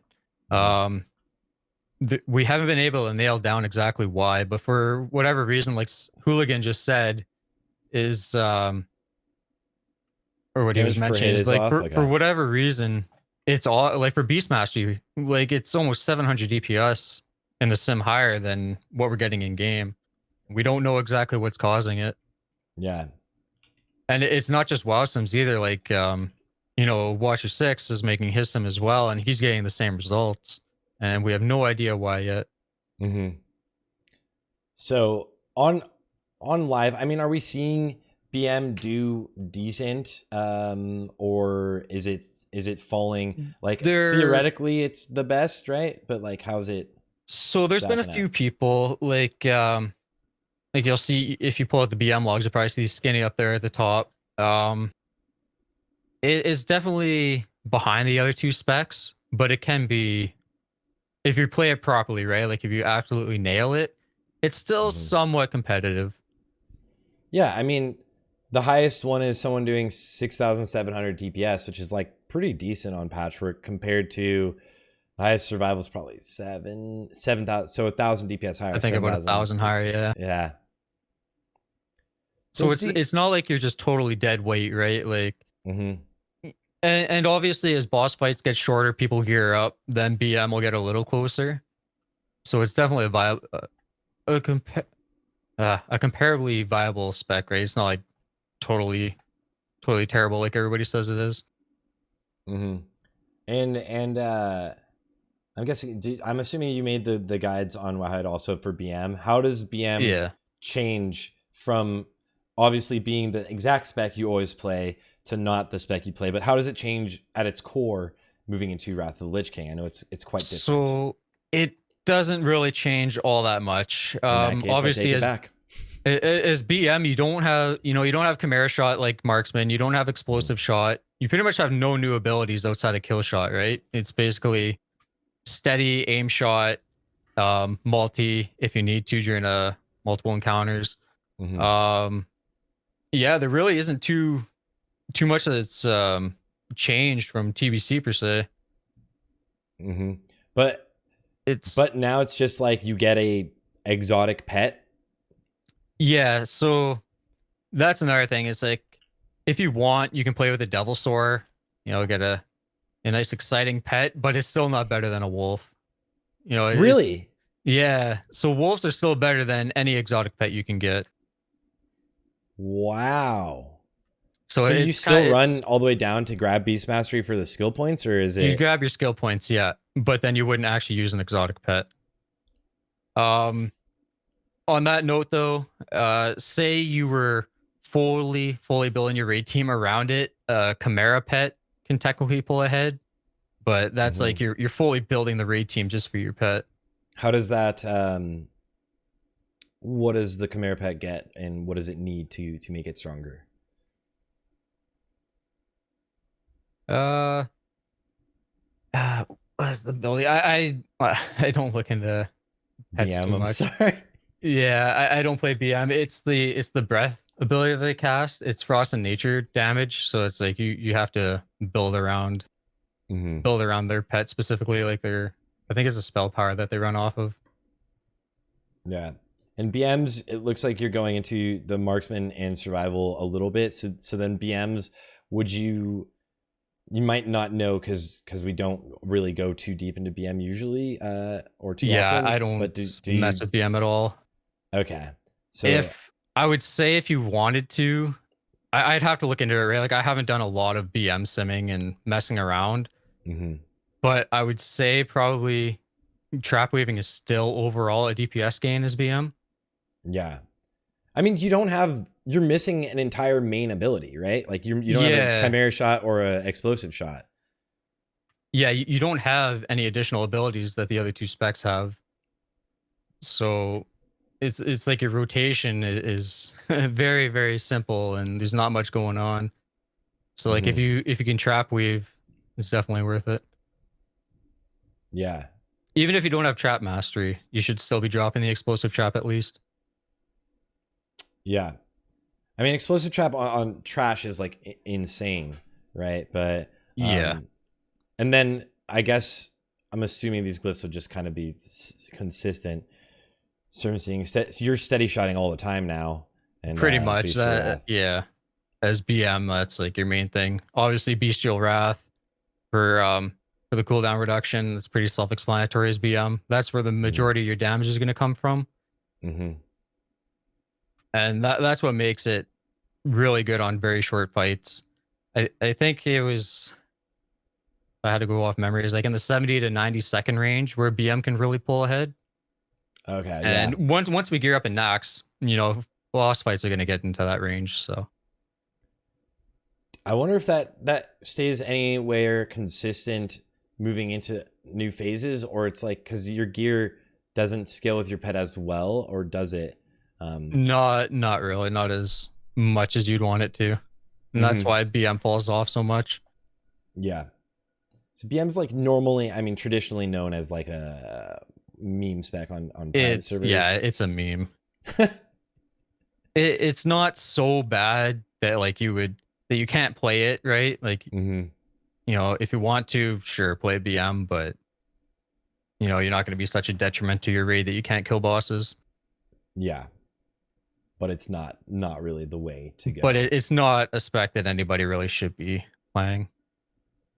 Well, you mentioned it really briefly. So your rotation is basically the exact same as what you did back in the day, with the addition of kill shot at your execute phase, pretty much. Phase? Yeah. That sucks. Yeah. Like that and no melee weaving. Like what? It's like, oh well, I'll just sit here and do nothing for like the whole boss. And you also don't have to time your auto shots now, right? Because you're not clipping them. So like BM is just sitting there spamming. That would be, oh my gosh. If you're playing BM right now, guys, I mean, you're less DPS, but you've got to be so boring. You pretty much just falling asleep the whole raid. Yeah. Like, just what are you doing? Just sitting there. Yeah, that's rough, man. That's rough. I mean, obviously we don't have melee weaving and stuff, but like not even having a timer to clip, and like there's nothing to like worry about. It's like what I used to do with my Warlock. I don't know if you ever saw my Warlock's bars used to be every button was Shadow Bolt except for one Seed of Corruption. Hey, I do remember seeing that. And that's just, and I didn't even press those either because I changed it so I keybound Shadow Bolt to my mouse scroll wheel. So those are all just for show, because like literally I just scroll wheeled like this and I was like, and there's number 1 DPS in this GDKP. Can I have my DPS cut? All right, cool. Yeah, it's extremely boring. Like, may as well just close your eyes throughout the raid, have a little nap. Yeah. With that being said, then we're moving straight past BM to the spec that a lot of you guys really like, Surv. Back to Marksman. All right, back to Marksman. Let's talk about Chimera Shot. All right, Survival Hunter. Survival Hunter is the number 1 single target DPS hunter in this phase. It'll obviously be overtaken in the next phase, but it's the one that most people are probably playing right now. How do you feel about it? How has it changed in Wrath of the Lich King? What are the big do's and don'ts? Hit me with it. So survival, obviously pulling ahead from marksmanship by a decent amount.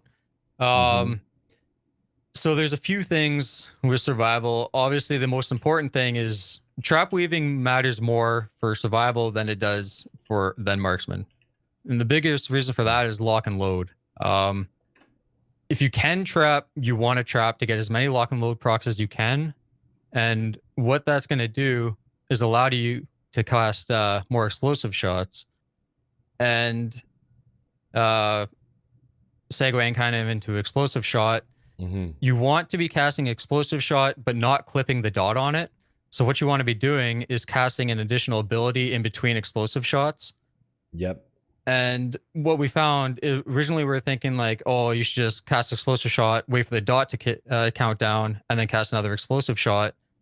But what we found is casting an aim shot or a steady shot in between is actually better.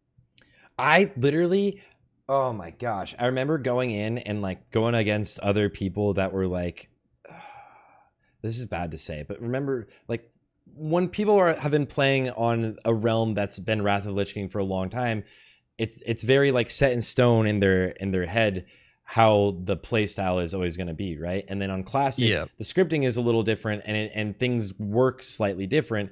And I remember I got in an argument with someone about like, I think it's worth it to send your steady shot out in between your explosive shot dots. Be like definitely worth it, obviously, to get your instant cast, right? Like an aim shot out or something like that. Maybe if you got a Serpent Sting refresh, but like even a steady shot out, because it just like that downtime is just downtime of doing nothing, and the baby bit of clipping, the explosive shot is so small. And I'm glad that is now officially in the numbers, because I was just like making an argument for the sake of like, this is, I'm doing more damage than you. Look at, I feel like this has to be right. I don't have like the exact numbers yet, you know? Yeah. And so even like, because steady shot cast gets affected by haste, you know, it's still better to cast that in between the explosive shots. We do know that now for a fact. Yeah. It's a small DPS increase, but it is one regardless. Yeah. And then really quickly, Vlad is mentioning, we talked about this earlier, but apparently Marksman, it's actually not armor pen that changes, that brings them above. It's actually the weapon. That was the weapon now. That was the big private server thing, and people still fight it today. It's not so much armor penetration, it's the weapon damage. So, and that's why Envoy Mortality is such a big thing, right? Like you look at your weapon DPS and the range on that compared to like any of the alternatives, it's huge, and that's what makes all the difference. People thought, you know, armor pen, and for Mob Doobie, they're asking what ARP is. That's armor penetration. Survival and marksmanship have very similar amounts of abilities that share like armor pen. Like marksmanship accounts for like around 60-ish% of the damage. Survival is still about 40 to 45-ish%. So it's not like it's a totally useless stat for them. Yeah. Like if you go to any private server and you mention armor penetration and survival in the same sentence, like you'll get crucified. Like yeah. But then it puts, but now it's marksman hunters take over earlier because of the weapon just being so strong, not the armor penetration. And that's what we found out through simming and whatnot. And then sorry to bring that out. It was just responding to the Twitch chat, but no problem. But Survival Hunter, they have quite a bit of things that are going on that make them kind of unique. Lock and Load obviously being a proc that then changes your rotation whenever it happens. But there's also this interaction between Black Arrow and Trap Weaving, right? Black Arrow shares a CD. Black Arrow makes all of your damage you do to the target for the next 15 seconds is 6% more, and it also hits for damage. So when would you ever use Black Arrow, or do you always Trap Weave in situations where you can? So you almost always want to be using an explosive trap instead of Black Arrow. The only time you really wouldn't be able to use the explosive trap, like we've mentioned a few times, is if a hitbox is so horrible that you're going to be wasting more time running in and out, then it's better just to sit back and Black Arrow. God, that's funny, because it's so funny, like watching the melee weaving, because like, you know, like back watching you melee weave, it used to be these tiny, so precise movements, right? Yeah, like you barely see your character move. Yeah, and now it's like, let me take 3 steps in, drop my trap, take 3 steps out. Yeah, and we kind of started messing around with this. There's a certain point where it's not worth it to run in, right? Like it was around, I think it was around the 2 to 3 second time. Like if you're slow at trap weaving and you're taking more than 3 seconds to trap weave, you're better off just sitting back and Black Arrowing instead. 3 seconds? Yeah. It's a very reasonable window, right? It's not like you have to be so precise and be in and out in a second. Like melee weaving was 0.3 seconds, right? Yeah, it was you had like if half you were a second to go in. Yeah, if you're at half a second, you're technically a slight bit slow, you know? It was like, oh my God. You have 3 seconds to get your trap weave off, guys. If you're watching this and you're nervous about trap weaving and missing your traps, just, I think like the biggest advice, and this is even, I'm not even doing it yet currently, I did it a lot on the beta, is just like learn the hitbox of the boss. That's everything, right? And that's unique to every boss. Hooligan just said this too, like trap weaving in survival is way more important than it is for marksmanship because of the lock and load procs, right? Like if you miss a trap, say you go into trap weave, you miss your trap, it doesn't go off. Well, you've lost the uptime on the damage because you've been moving, but then you're also going to lose out on your lock and load procs, right? So and if you miss all arrow. that is a huge DPS loss. So you're better off just sitting back, casting the black arrow. Yeah, but I it's so easy. That's the thing. You just like you can't miss any. I think everyone, like, I almost want to push that anyone that doesn't want to trap weave, just do it.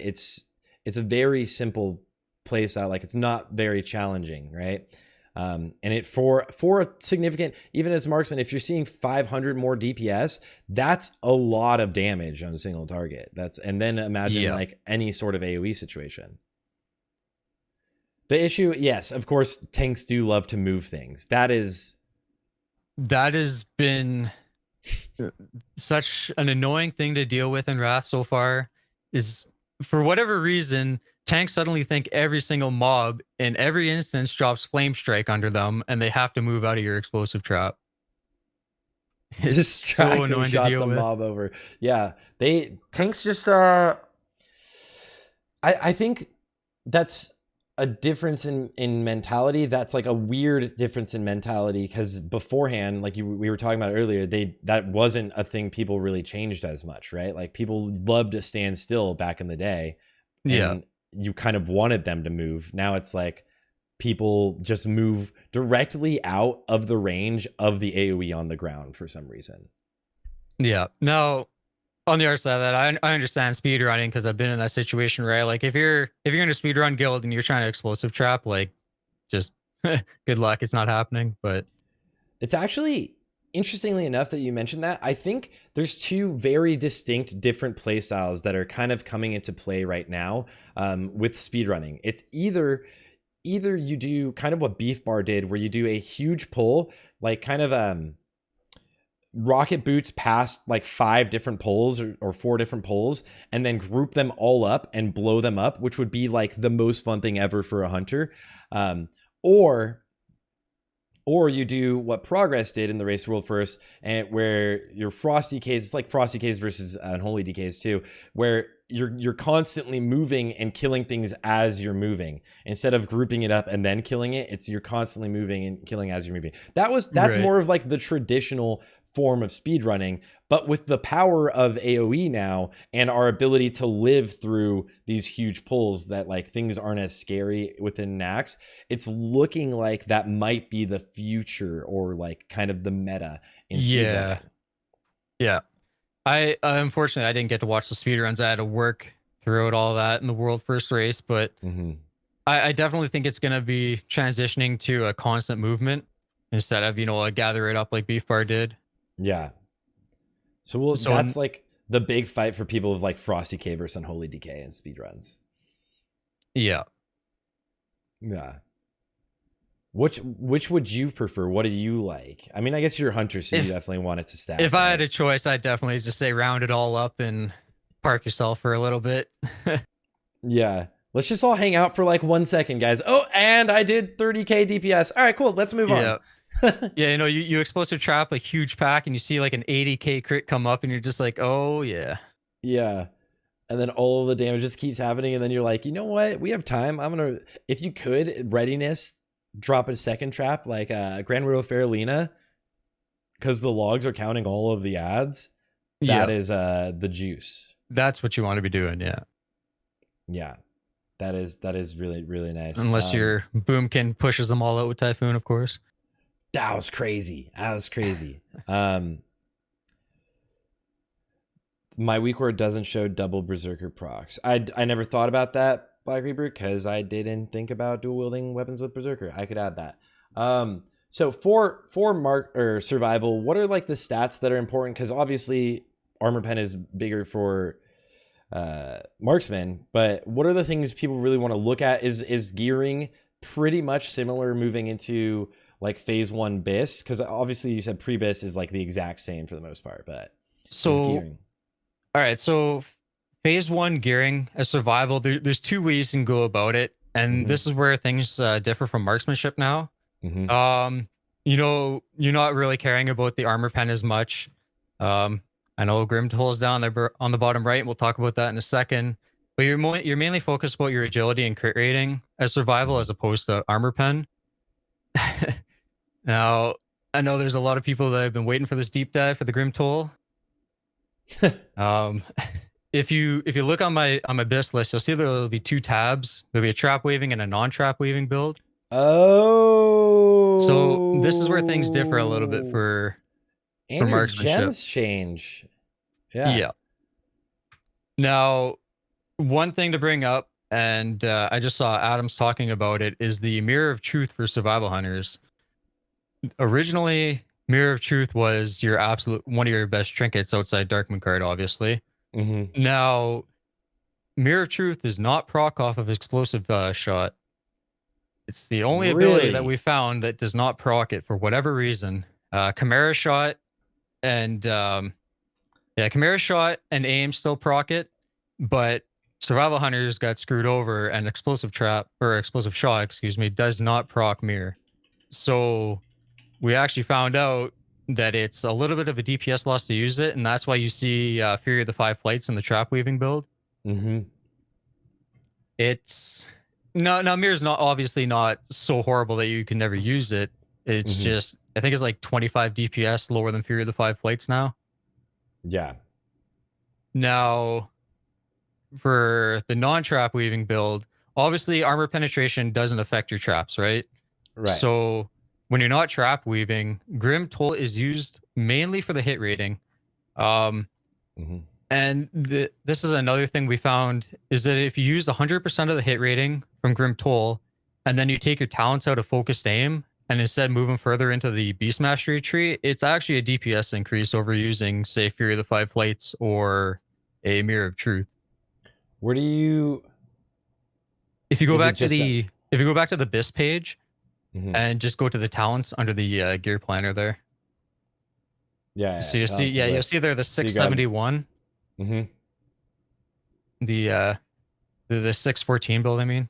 Yeah. So you'll see we take the 1 point in focused aim, and we take the 3 points out of the 1 point in focused fire, and take the 3 points out of focused aim, and it results in an overall DPS increase. Yeah.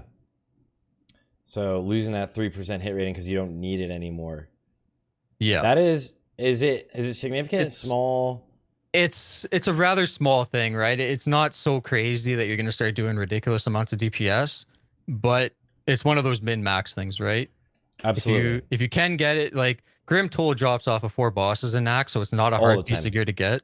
So 50 DPS. Okay. That's actually, I mean, that's enough.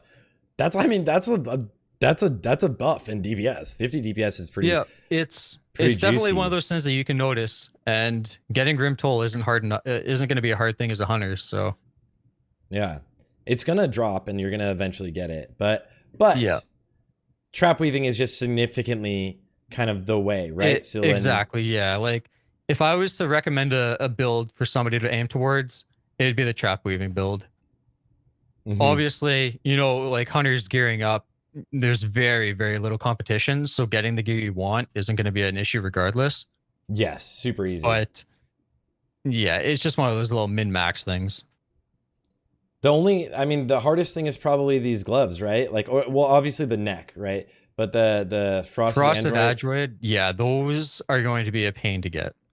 Yeah. There's a couple other classes I'd say are better getting them first than a hunter, but yeah, using like Valor's Cryptstalker in the meantime is perfectly fine. And Darkman card greatness is only 150 DPS increase. Yeah, it's not as crazy as people thought, right? Like, yes, it's still a huge DPS increase compared to the next best option, but it's not like you absolutely need it to blast. Yeah, and I mean, people... Oh, go on.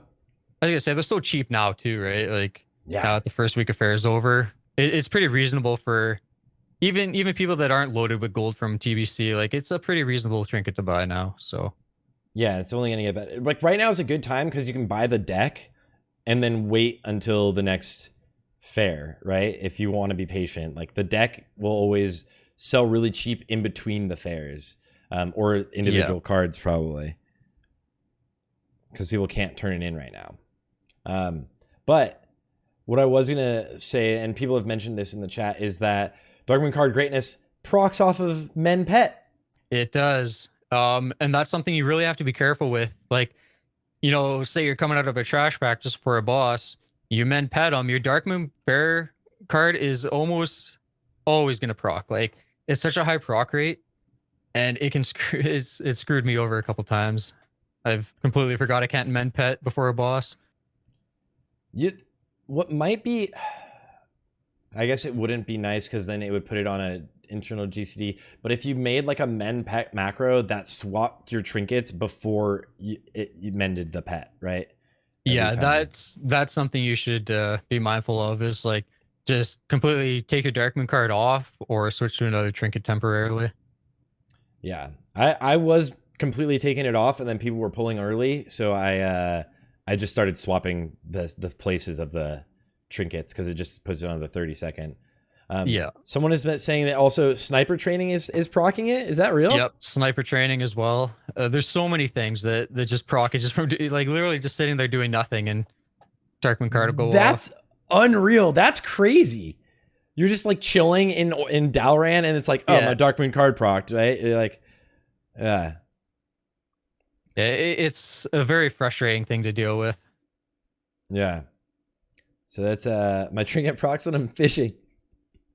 Everything, yeah, but like explosive shot doesn't proc Mirror of Truth makes interesting sense. Also, Unholy Frenzy for me, or Ghoul Frenzy for DK is also procs your trinket, which is just like, it's an interesting. I think Blizzard should look at that.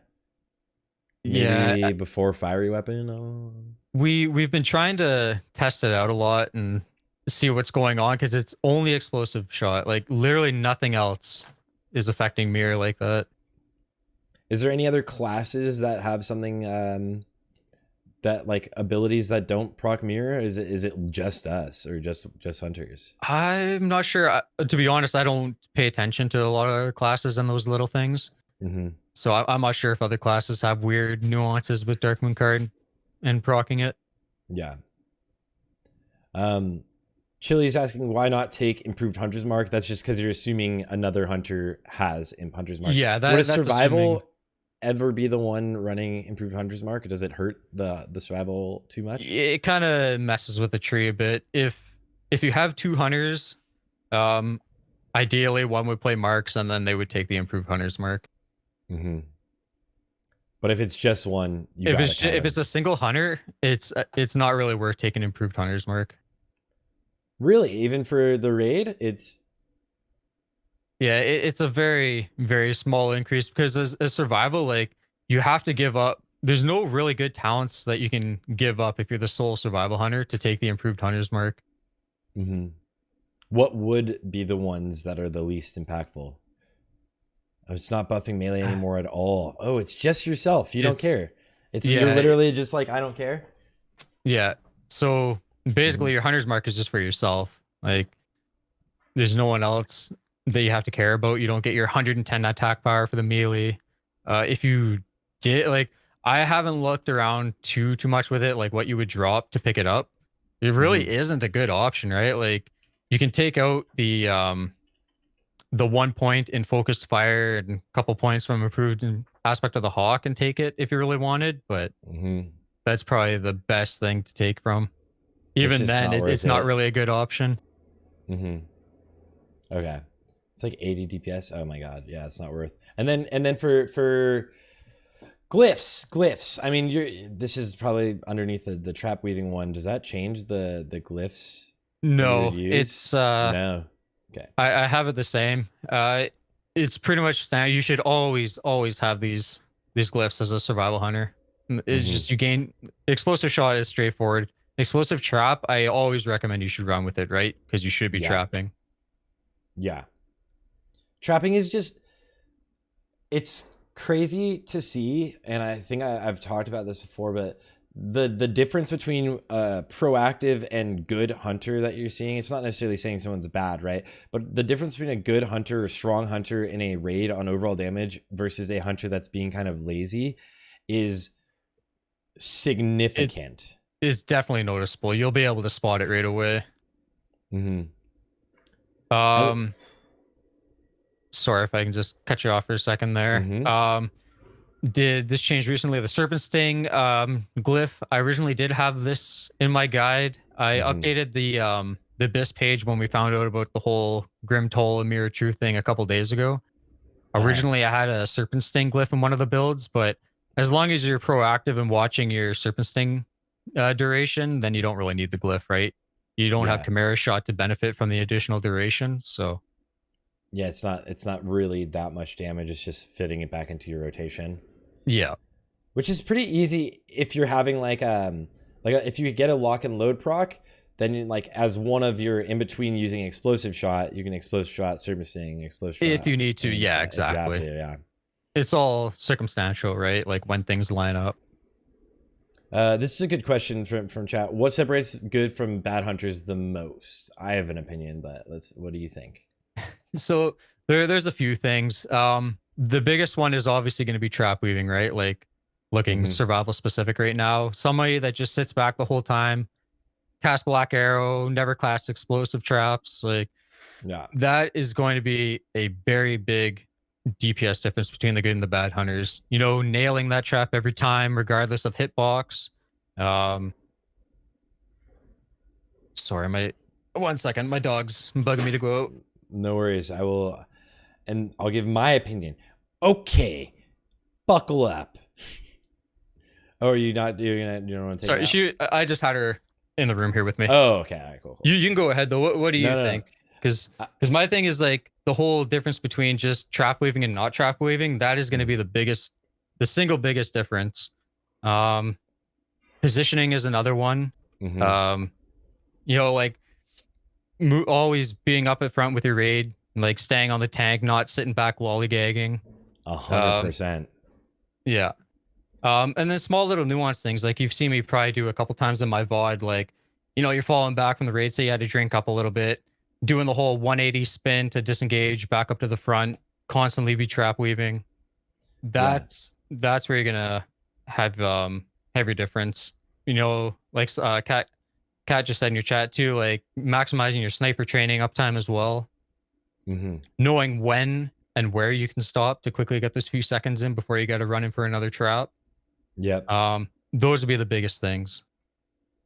I think, and just going off that, I think you're absolutely right. Like the positioning and movement, right? Movement is so huge now for hunters. Being proactive and being in the fray, like being near your tanks, being in range to trap on trash and overall is ridiculous. Like the play style is so different. It used to be you liked to get an explosive trap off and a sapper. It helped for sure, but it wasn't like that like giant difference on overall damage that you were seeing. The difference back in TBC was like if you can melee weave correctly or not, or are you clipping, right? Like it was, are you clipping?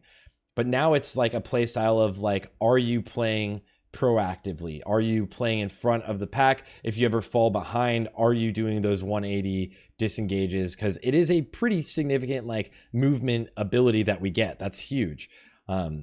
Also, we have aspect of the pack, but that's the entire raid, so everyone's moving faster than you. You could be selfish in aspect of the cheetah and catch up. I'm guilty of that. Sometimes it's fine too, because like if the tank is taking damage, right? Like if the tank is taking damage, using your boots often, like you just use your boots. That's another huge one. Like always using boots when you can, and always being in position. But really, it is that it's being in position to utilize traps. I think is the biggest thing. Like exactly, it's all the little things that add up overall, right? There's outside trap weaving, like there's so many small little finesse things that you can do that will add up over time instead of just like this one big thing. And you pretty much hit the head there. Like always positioning properly, you know, like disengaging to the front, staying up with your tank, being in the fray. That's exactly what you want to be doing at all times. Obviously that's a guild circumstance thing, right? Like if you're in a top guild, like if you can handle these big pulls, like I have a bad habit of standing in with the tank during whirlwinds on like military wing and whatnot, and getting blown up with the volleys because I don't move out for it. But I noticed you don't have. I have like a weak aura that just like it's a big giant circle that yells at me that there's whirlwinds happening, and I see it's on the. But you don't play. I have an audio cue for it. If I'm sitting there getting hit, like it rings in my ear. It annoys me. Move. Pretty much. You don't play with enemy like nameplates on. I do have plater.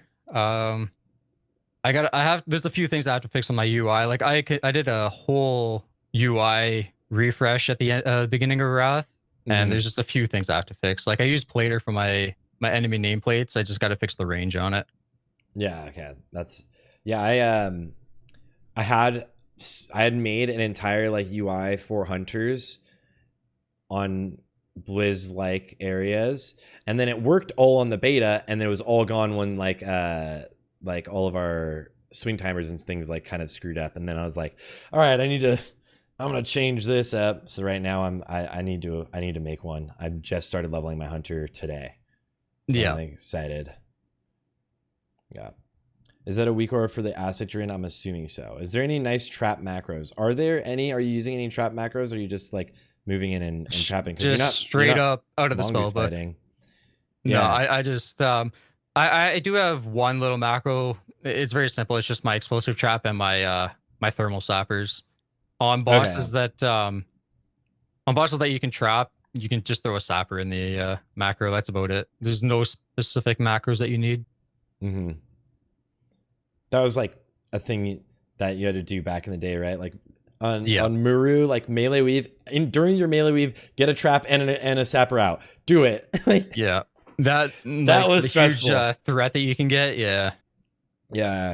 Do you because I haven't actually noticed yet, but like, how often would you say you're using misdirect, or is it something you're not too worried about? But like on trash, or do you try to do it every pull that it's up, or? So you'll see I'll do it every pull that it's up at the beginning of the fight, but once threat's established, you know, and the tank's got a lead, there really isn't a purpose to recasting it. Like if you're pulling threat off the boss, like I was thinking more of on trash. How trash, you should always be casting. Like it's a 30-second cooldown, right? It's not like TBC where it's such a long cooldown and you should be swapping it out between hunters, like taking turns. It's just every time it's up, every 30 seconds be casting it. Don't hold it for anything specific. You can time it with your traps like every time. Yeah. Like when you're doing big AoE pulls, it's like every time you can just MD trap volley blast. Exactly. Yeah. And then that gives your tank such a huge lead. Yeah. It's I'm a big like I like the play style of Hunter now for the sole sake of like it's very proactive and like you're always like kind of playing ahead and you're kind of like focused on like doing more throughout the entire raid instead of just like singular bosses. Because like back in TBC for us, like we were brought to the raid to kill bosses faster, right? Like that's what our goal was in a speed run, was like we make the bosses die faster, warriors and warlocks can deal with the trash. Yeah, exactly. So like you said, always being proactive, MD trapping on cooldown, because there's such a short cooldown. That's always what you want to be doing. So moving go on.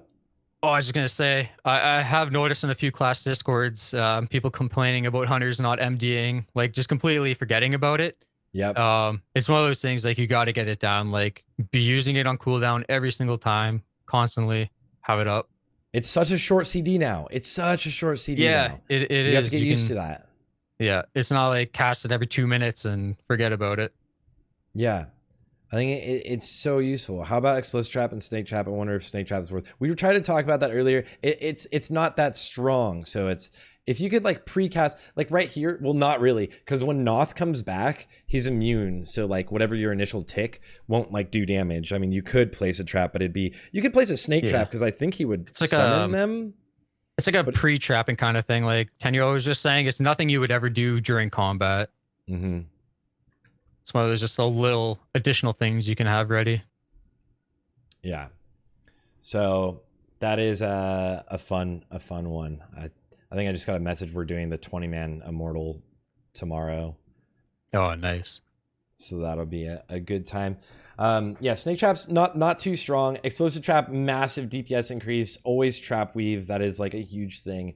I'm curious what you think about like the stackability of hunters in raids and like a casual raid also, but looking as well as what you think they would be like in a more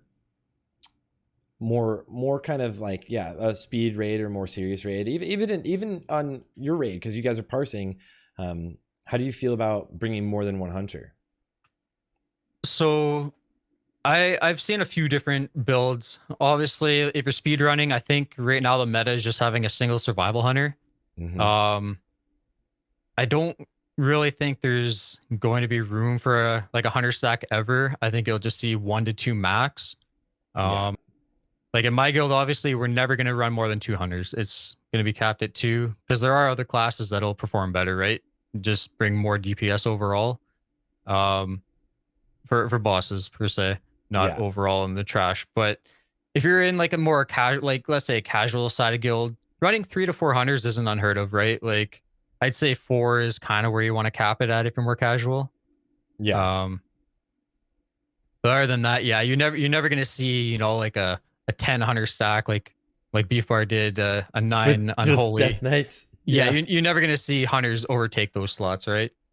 Yeah. So actually, I got sent a thing this morning, but it's like Beef Bars versus Progress is like I want to see if I can actually, I'm not going to grab it because that'll ruin the picture. But it was like Beef Bar's guild as a guild is running like something like 23 unholies altogether right now, and then like Progress right now has like 20 Frosty kids, because right now it's all like it's just a play style, right? Like it's like you were saying, like pull everything and kill it while you're pulling it and keep moving, or pull it all together and like blow it up there and then go for the bosses. Like unholies just destroy a short boss fight. Yeah, I think it really, like, what your class stack and how many hunters you bring will depend like on what you do as a guild overall, right? Like there's so many different play styles. There's not just one proper way to do things in Wrath. So absolutely. That's one of the most like exciting and unique things about Wrath. Wrath is finally, I mean, TBC was sort of like that, where we started seeing different compositions like rising up, but like Wrath, it really is like a lot of things. Like the way you play could make your raid do, like you could bring anything to your raids, and hunters are very solid. Are you seeing, I'm curious if you were ever seeing like issues getting a raid spot, because it feels like a lot of people stopped playing hunter and you're always looking for them. No, like if you're a hunter, you got an easy raid spot. Like if you sit in trade chat, or you're looking looking for group chat and you're looking at GDKPs or pugs, almost every group is looking for a hunter. Someone wants one of them. It's free gear as well, right? It's just like, who are you going to compete against? The one enhancement shaman in the raid? You know, so gear's easy. Free, raid spot's free. Yeah. And that's the other thing. Like everyone's looking for the one enhanced, because they're people stopped playing shaman because they were all forced to play shaman last expansion. So everyone was like, I guess not. It enhances pumping too. Yeah, they're doing very well actually. It's surprising. They're a very, very fun class. Like Hunter and Enhance, I think, were like the sleepers that people are moving away from, or did, but they'll probably start seeing good ones really pump up. I think a lot of people will, for the most part, see Hunters not so high on the list, right? Or like on the meters, until they run with someone that's playing proactively. Because a lot of people kind of do in a GDP play lazily, right? Or in a pug, or even in guild runs. Exactly. Like people are just there for their loot and aren't truly trying to optimize, right? So like you saw right there, you know, Hagen just teleported back. Oh, okay, so I know he's coming. Let's pre-drop an explosive trap. It's the little things like that that'll add up, right? Yeah, and that's where you'll see the biggest difference. And like right here, like you're literally number 1 on the damage meters. It's like, so this is another thing. we're moving for the safety dance. Well, stop. I'm watching my swing timer. Okay, auto shot's going off now. I know I can stop for a second instead of just constantly running with the dance and not DPSing. Like you can fit in those auto shots. You can fit in a steady shot too if you move a little bit more at the start. So it's those little things, right? Mm-hmm. Yeah. So it's exciting. It's exciting to see Hunter doing so well. One played well, you know? Yeah. And you'll always have a spot. Yeah, it's the easiest. Like if you're a hunter out there or thinking of playing hunter, like it is the easiest raid spot to get right now. It is, and the skill gap, it's just play proactively. It's not like anywhere near what you had to deal with in TBC. It really isn't. Yeah, you don't have the most macro scripts anymore. Like trying to compete with that at the end of TBC was a nightmare. Yeah, going in and like doing like a 6 or 7k opener on a boss in TBC at the end felt so good. You had like this perfect opener, and then like you lag or miss like your melee waves. You're like slightly out of position when you move back, and like nope, you're at this like 4k opener. And you're like, this sucks, dude. I'm the worst. You're just like this. It was so fun, man. It was a really, really fun one. I'm curious. All right. You're not doing any PvP, right? Or are you doing any PvP? No, very, very little. I've never been a PvPer. I'm not going to claim to be any good at PvP. My PvP extent is doing AV grind in classic on my Fury Warrior for the loot and the gear that you needed. Yep. And then I got carried by my guild to 1850 for the season 3 fist weapons that were best for Hunter. That's about the extent of my PvP. That's fair. I think I'm kind of a washed up PvPer too. I don't even really do it much anymore. But hunters are, if people are wondering, one of the meta classes. They're like S tier if most tier lists from the big PvPers, but they're very hard to play. Like it's a very skill based in PvP. Yeah, there's a lot going on as a hunter. Yeah, like I can't even like fake my way trying to pretend like I know what I'm talking about with PvP. That's fair. I'm in the same boat. There's the odd thing here and there that I know, like, like as a hunter in PvP, you want to be using one-handers instead of a two-hander because you can still deterrence if you get disarmed and whatnot. I know the basics like that, but yeah. Curious though, this is a good question that Nim is asking in chat. How do you feel hunters scale throughout this expansion? Obviously, we're eventually going to switch over to, for the most part, marksman. Survival might actually take over on some fights. I'm curious. But how are hunters scaling? Do you ever think they will be like the strongest single target? So hunters are going to scale very well in TBC, or not TBC, Chris. WoW, Wrath of the Lich King. Mm-hmm. Yes, armor penetration will matter for marksmanship later on. It's not the end all be all, but we will scale very well with it. And a good marksmanship hunter can top the charts, right? Yes. You definitely can see those #1 spots if you play well, your trap weaving, etc. Survival hunters scale just as well too, right? Originally people thought, okay, you get your armor penetration, marksmanship just pulls ahead, and there's no looking back from that. But survival actually scales really well too. And we were kind of looking through WoW Sims at like phase 5 stuff just for fun. Yeah. And survival was only about 1,000, I think even less than 1,000 DPS behind marksmanship, even in full phase 5 BIS. Like, wow. If you're in Ice Crown and Ruby Sanctum gear, you can still play competitively as survival if you wanted. Yeah.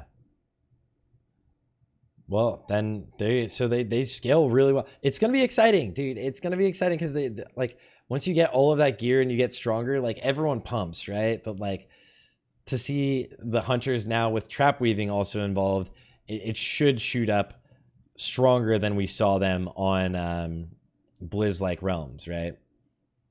Yeah, exactly. And someone just asked, Mr. Adams just asked, like, how much is 1K in ICC? In full BIS, yeah, you'll be pushing around the 16K DPS. If you're trap weaving successfully the whole time, probably a little higher than that. So at the end of the day, 1K DPS difference between the specs isn't a whole lot.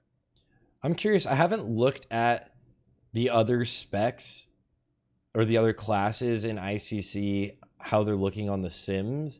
Does anyone know, or I don't know if you know either, how that's looking relatively comparable to other classes' current sims in phase 5-ish? Yeah, I haven't looked at any other classes either. I haven't seen many people discussing it through WoW Sims.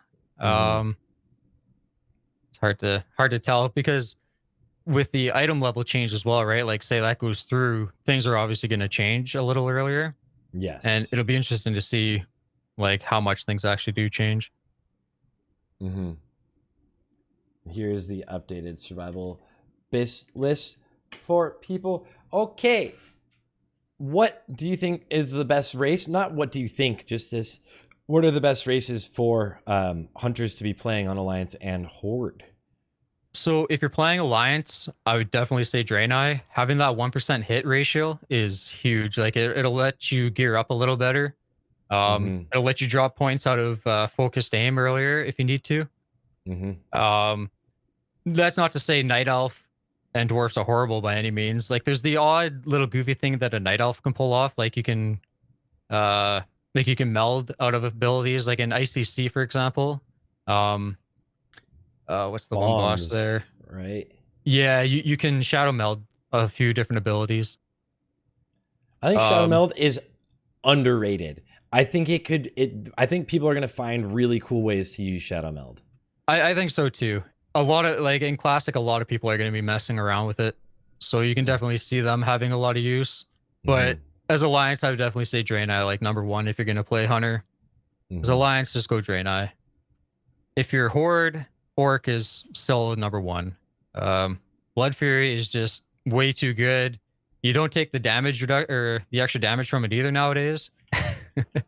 Look at this face. There's random there. Yeah. Yeah. So yeah, Orc is definitely your number one pick still. One big change for Troll though is they just get a flat 20% haste buff, right? It's not like in TBC where depending on how low your health was, you would do more. So later on in ICC, I think is when Troll becomes more competitive. Like it's almost equal with an Orc. But for now, it's not. For now, yeah, Orc is definitely better. It's not such a huge gap that, you know, you're just by default going to be better as an Orc, right? Like a good Troll player is obviously still going to be good. Yeah, it's not like Unholy DKs where Trolls have insane amounts of damage above everyone else. Yeah. Yeah. What about Chat Elves? Look at this guy who's like smirking at us. Blood Elves, you know, you don't really get much out of them in PvE. Obviously, either BIS and PvP, or unless Orc still is competitive, like better. I don't know from a PvP side of things, but yeah, I'm not sure that AOE silence kind of nice, but yeah. So Orc, Troll, Draenei really strong, and then Dwarfs also get the crit from the gun. Yeah, so in phase 1, it's really good for Dwarfs because Envoy Mortality is BIS by, you know, a huge margin. Massive. So, you know, you just get that extra bonus. But phase 1 is, you know, the only phase that you're going to be benefiting from that. Pretty much every other phase is a crossbow that's going to be BIS for you. And on that regard too, you know, Trolls don't benefit from their bow specialization. Yeah. Because crossbows unfortunately don't fall under that. So it's all about the Orc, dude. All about that Orc. Let me see if I get another. Oh, as always. God, she is crusty. What about professions for hunters? I know that everyone in PvE obviously needs engineering, but secondary professions, is it the same as most classes? More or less. As a hunter, having jewel crafting as your second profession is going to be your best option the whole way through. Having those 34 hit gems, those uniques early on is huge. Like that really helps to gear around a lot more. And then obviously having the plus 34 agility. Later on, having jewel crafting isn't like the biggest thing, right? It's not like, oh, you absolutely have to have it. Like blacksmithing is also very competitive. If you have blacksmithing for the extra sockets, that's another big thing. it's not like jewel crafting pulls ahead so far that like it's absolutely necessary. How does tailoring stack up with the tailoring cloak enchants? Tailoring is actually somewhat competitive too. You can definitely use it. It's I like it's quite a bit behind blacksmithing and jewel crafting still, but it's a viable option. If you have tailoring as a hunter, I don't really know why you would, but it's an okay option to have. So blacksmithing would be the secondary choice. Yeah, behind jewel crafting. I don't have the exact numbers from the sim off the top of my head, but yep. All right, well that's good to know, because that's actually that is different. Most people are like tailoring is the secondary, you know, other than obviously like tanks and stuff.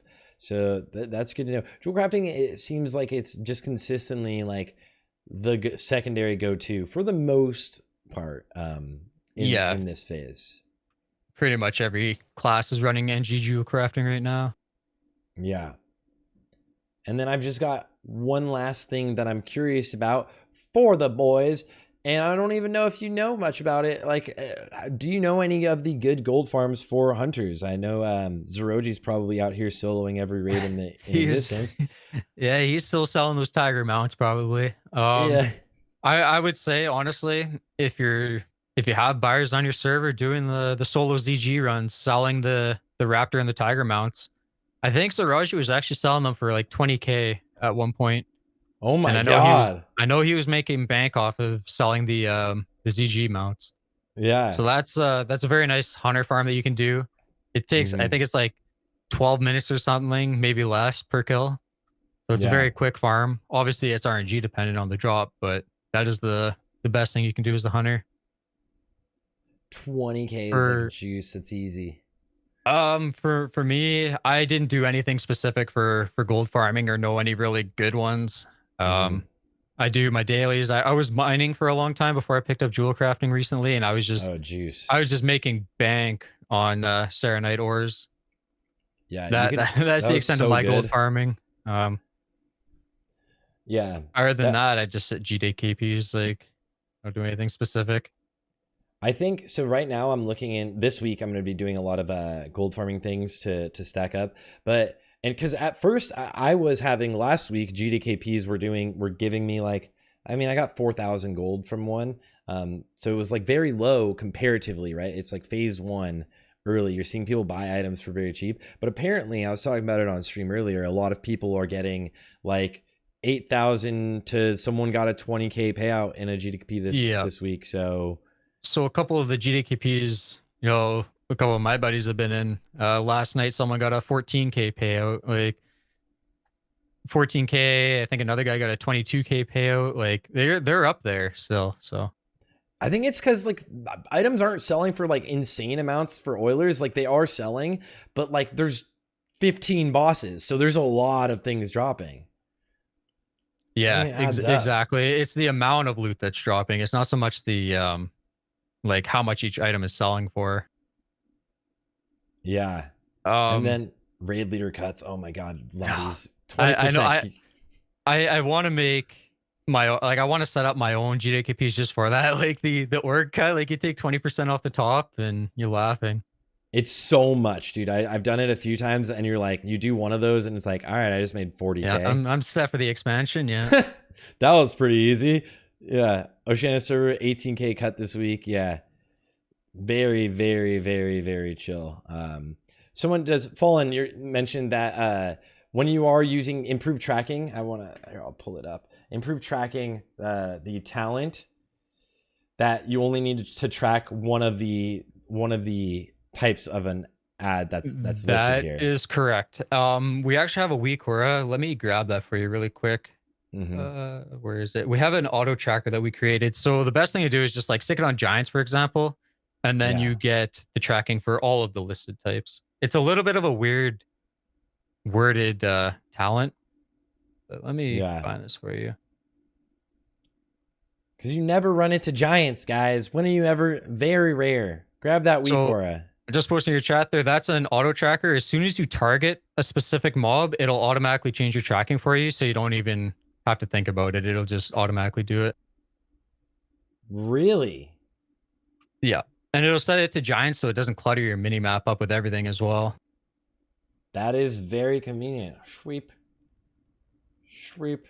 Import done. Nice. Nice. Thank you a bunch. Guys listening or watching on YouTube, I will make sure that's in the description as well. Those are two very clutch weak auras. That one and the Marksman one are very, very useful. So I'm really excited on those.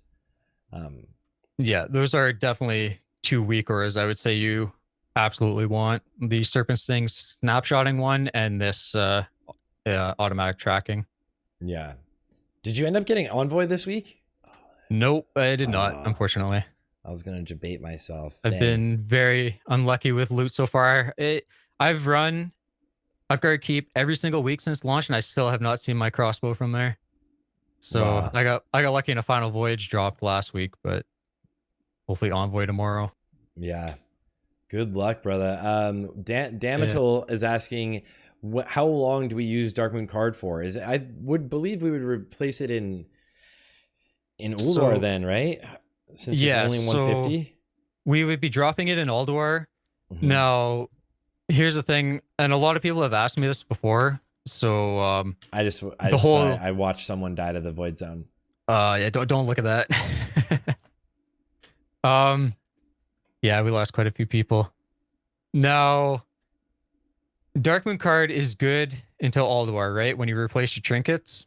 Yeah. With those, but here's the thing, and a lot of people need to keep this in mind: is it's not like you're gonna walk into Ulduar, both your Bish trinkets are gonna drop and you get them, right? That's not how it works.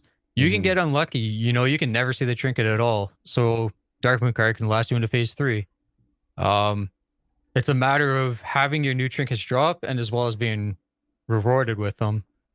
So I would definitely say Darkmoon card is worth buying, like regardless. It can last you for quite a few phases. Mm-hmm. Oh my god, are more people gonna die? I was like, your guild just doesn't like moving to these. No. Our melee got a good talking to. Really quick too. I do want to talk about something. When we were talking about being proactive earlier on Kel'Thuzad, I didn't do it here. I was being lazy, I know. But when the frost tombs go out, you should be starter stepping a little bit early. As soon as the frost tombs go out, you can drop a trap and then run back out to your ranged position. That's another one of those, being proactive, going above and beyond. So you see here, frost tombs just went out. Now I should be running in and dropping an explosive trap. Yeah, it's the perfect time. But the amount of distance you are away, do you think it is actually? 3 seconds is a long time. So you could get in and you could deterrence or. So what you would disengage out. So that's a nice thing about Wrath, right? Like almost all of our abilities are instant casts, right? So you can be starter stepping up the whole time, obviously stopping for a split second for auto to go out and work your way up slowly, right? You don't just want to stop and run the whole way in. It's much better just to stutter step slowly into place because you have a lot of time between the tomb casts. So yeah. So just easily, slowly move. I mean, Marksman is even better at like being slightly mobile, right? Survival, you want to like stay or like stop moving when you want to maximize the sniper training as much as you can. Yeah. But like on this fight, like especially once the ads come out, I don't know if the ads are on the logs. I haven't looked. But no, so these guys here are not part of the logs. The one thing that is the Banshees during the ad phase in phase 1. Those count towards a parse, so you want to be focusing those as much as you can. What? Why? Yeah, those are the only, I don't know why, but that is the only ad that counts towards a parse. So that if you're a hunter, like so grief for you should melee. be blasting those. It is. You should be blasting those down if you're a hunter. Oh my god. Just a little tip for anybody that hasn't been damaging those up until now. Guys, make sure you're killing the Banshees on KT. Or else. All enemies. Soul Weaver. Wow. No way. That's so cheesy. Oh my god. It is. It's one of those things so you can frustrating. You can cheese your parse hardcore with it. Oh my god. You'll only get it if you guys watch this podcast. There you go. Now, another cheesy thing I want to bring up right now is this is actually going to happen for me tomorrow in my raid because I convinced my GM about it. is during Faralina, there's two different types of ads, right? I can't remember the name of the one that counts for the parse. The followers and I think they all count now. Oh, really? Yeah, back in the day it was only one. Back in the day it was only one. It was only I know it was only one. Yeah, see now it's follower and worshiper that's tracked. Okay, so I noticed that last week and I was like, no way. So the reason I'm doing this, and Tenyo just mentioned in your chat too, if you get PI on yourself, it affects your volleys, right? So you can just sit there, explosive trap, and then just volley the whole fight, and it'll cheese your parse hardcore. But tell everyone else not to DPS. It's my turn. Got to PI the hunter. That's a 100 parse ink. That's epic, dude. Yeah. So we'll see how it goes tomorrow. Hopefully our boomkin won't typhoon all the mobs out. Yeah, that'll be. I'm gonna have to tune in to watch that. That's hilarious.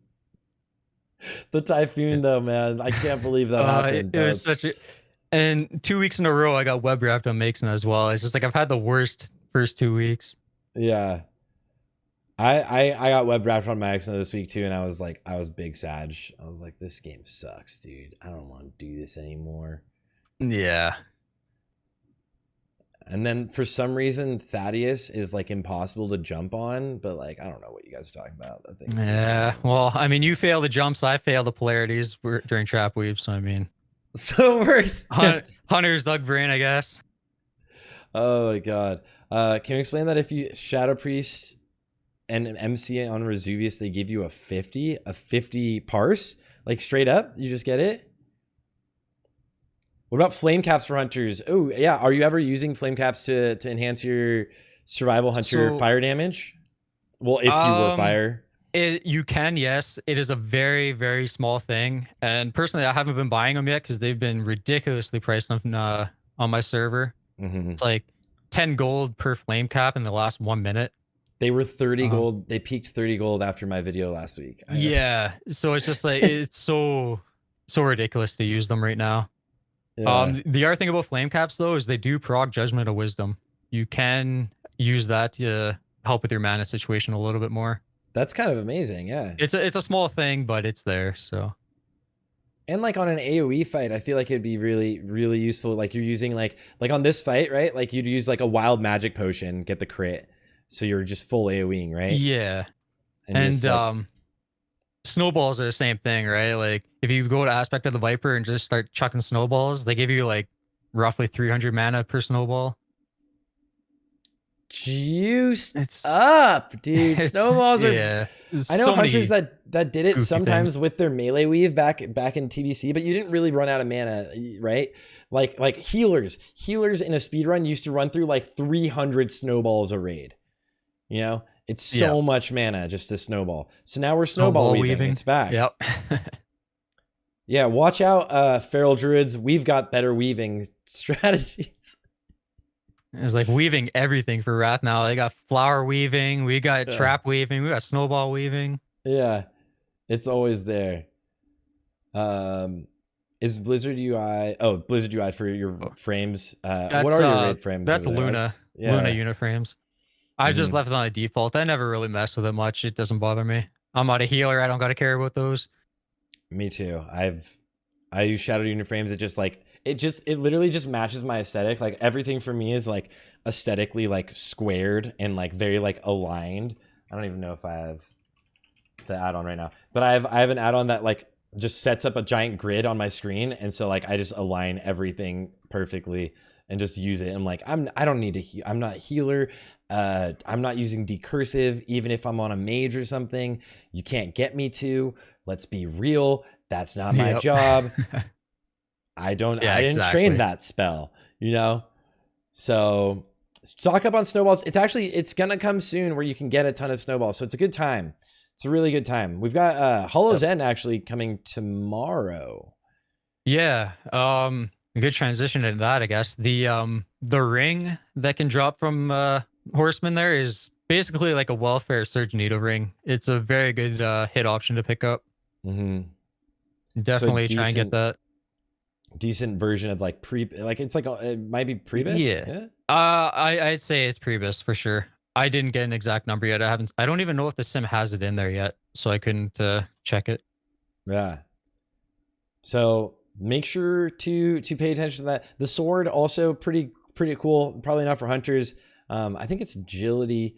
It's decent. It's not better by any means, but the sword can be a decent alternative for people getting some good gear. So there's a lot of good gear, and you can work on getting your Violet Proto Drake if that's what you want. Yeah, exactly. Definitely get those runs in for the ring. Yeah, it should be super easy. You get like 5 per, I think. Yeah, you get 5 per. Yeah. One thing I do want to bring up really quickly, I think I saw someone mention this earlier in your chat. This is regarding consumes, and this is another thing we found out a couple days ago. Fish feasts, as a hunter, you cannot use them. Fish feast does not give ranged attack power.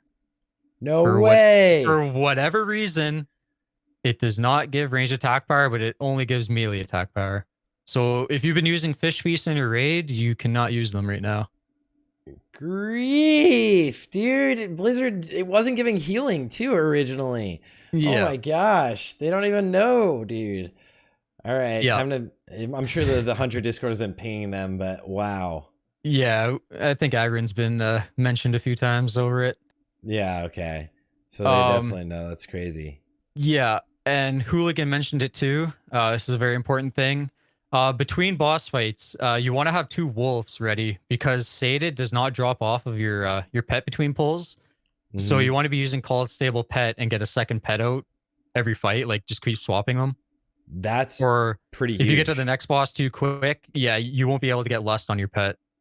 That is incredible. I had no idea. That's just like, yeah, dumb scripting. There's just so many small little things like that with hunters right now. It's annoying to deal with, but as long as you're on top of it, you'll be fine. You know what? I wonder if that's for every class that is a pet class. I mean, Demo locks drop your I'm not sure. Pet. I'll look into it tomorrow on the DK. Yeah, but I haven't looked into any other classes if they've been having the same issue or not. Yeah, pet weaving. It's a new thing, guys. You better be pet weaving or else you're griefing. How many more things can we weave in Wrath? Yeah. Oh, you get rid of melee weaving? Don't worry. We got more. We can do more, dude. Don't worry. Yeah. But that's great. I'm curious if there's anything else we missed. But it's so fun. Like there's so many things about Hunter and so much nuance, and it's just it's a fun class to play. It seems like it's doing so well on overall, which is where Hunters just honestly failed at back in the day. Yeah, we're so much better overall with being rounded out as a class.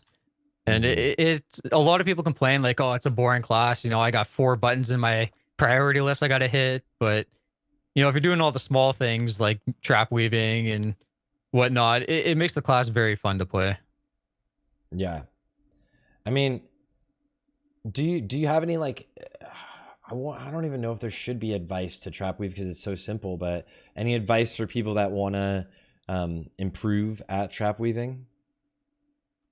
So the biggest thing I'd recommend is the add-on that we talked about earlier, Swedge Timer. I would definitely start with that because that has the built-in rangefinder as well as your auto shot timer. So try and learn to play up close on every encounter. Swedge Timer has a 2 to 3 yard range, and you pretty much always want to be in that. And then as soon as your auto shot goes off, be moving in instantly to drop the trap and then back out. That's the easiest way to start. Just focus on that range and watch your auto shot timer. I feel like disengage is too long of a movement than moving back out. Disengage just feels like a DPS loss, and you're out too far. It's all right. Like you can do it the first time, but then you gotta constantly like start a step back forward, right, to be back in range. Yeah, because you move out too far. Yeah, it can shoot you quite a far way out. Like on some fights, it'll be all right. Like depending on the terrain, it won't shoot you too far back, but it's easier and quicker just to run out.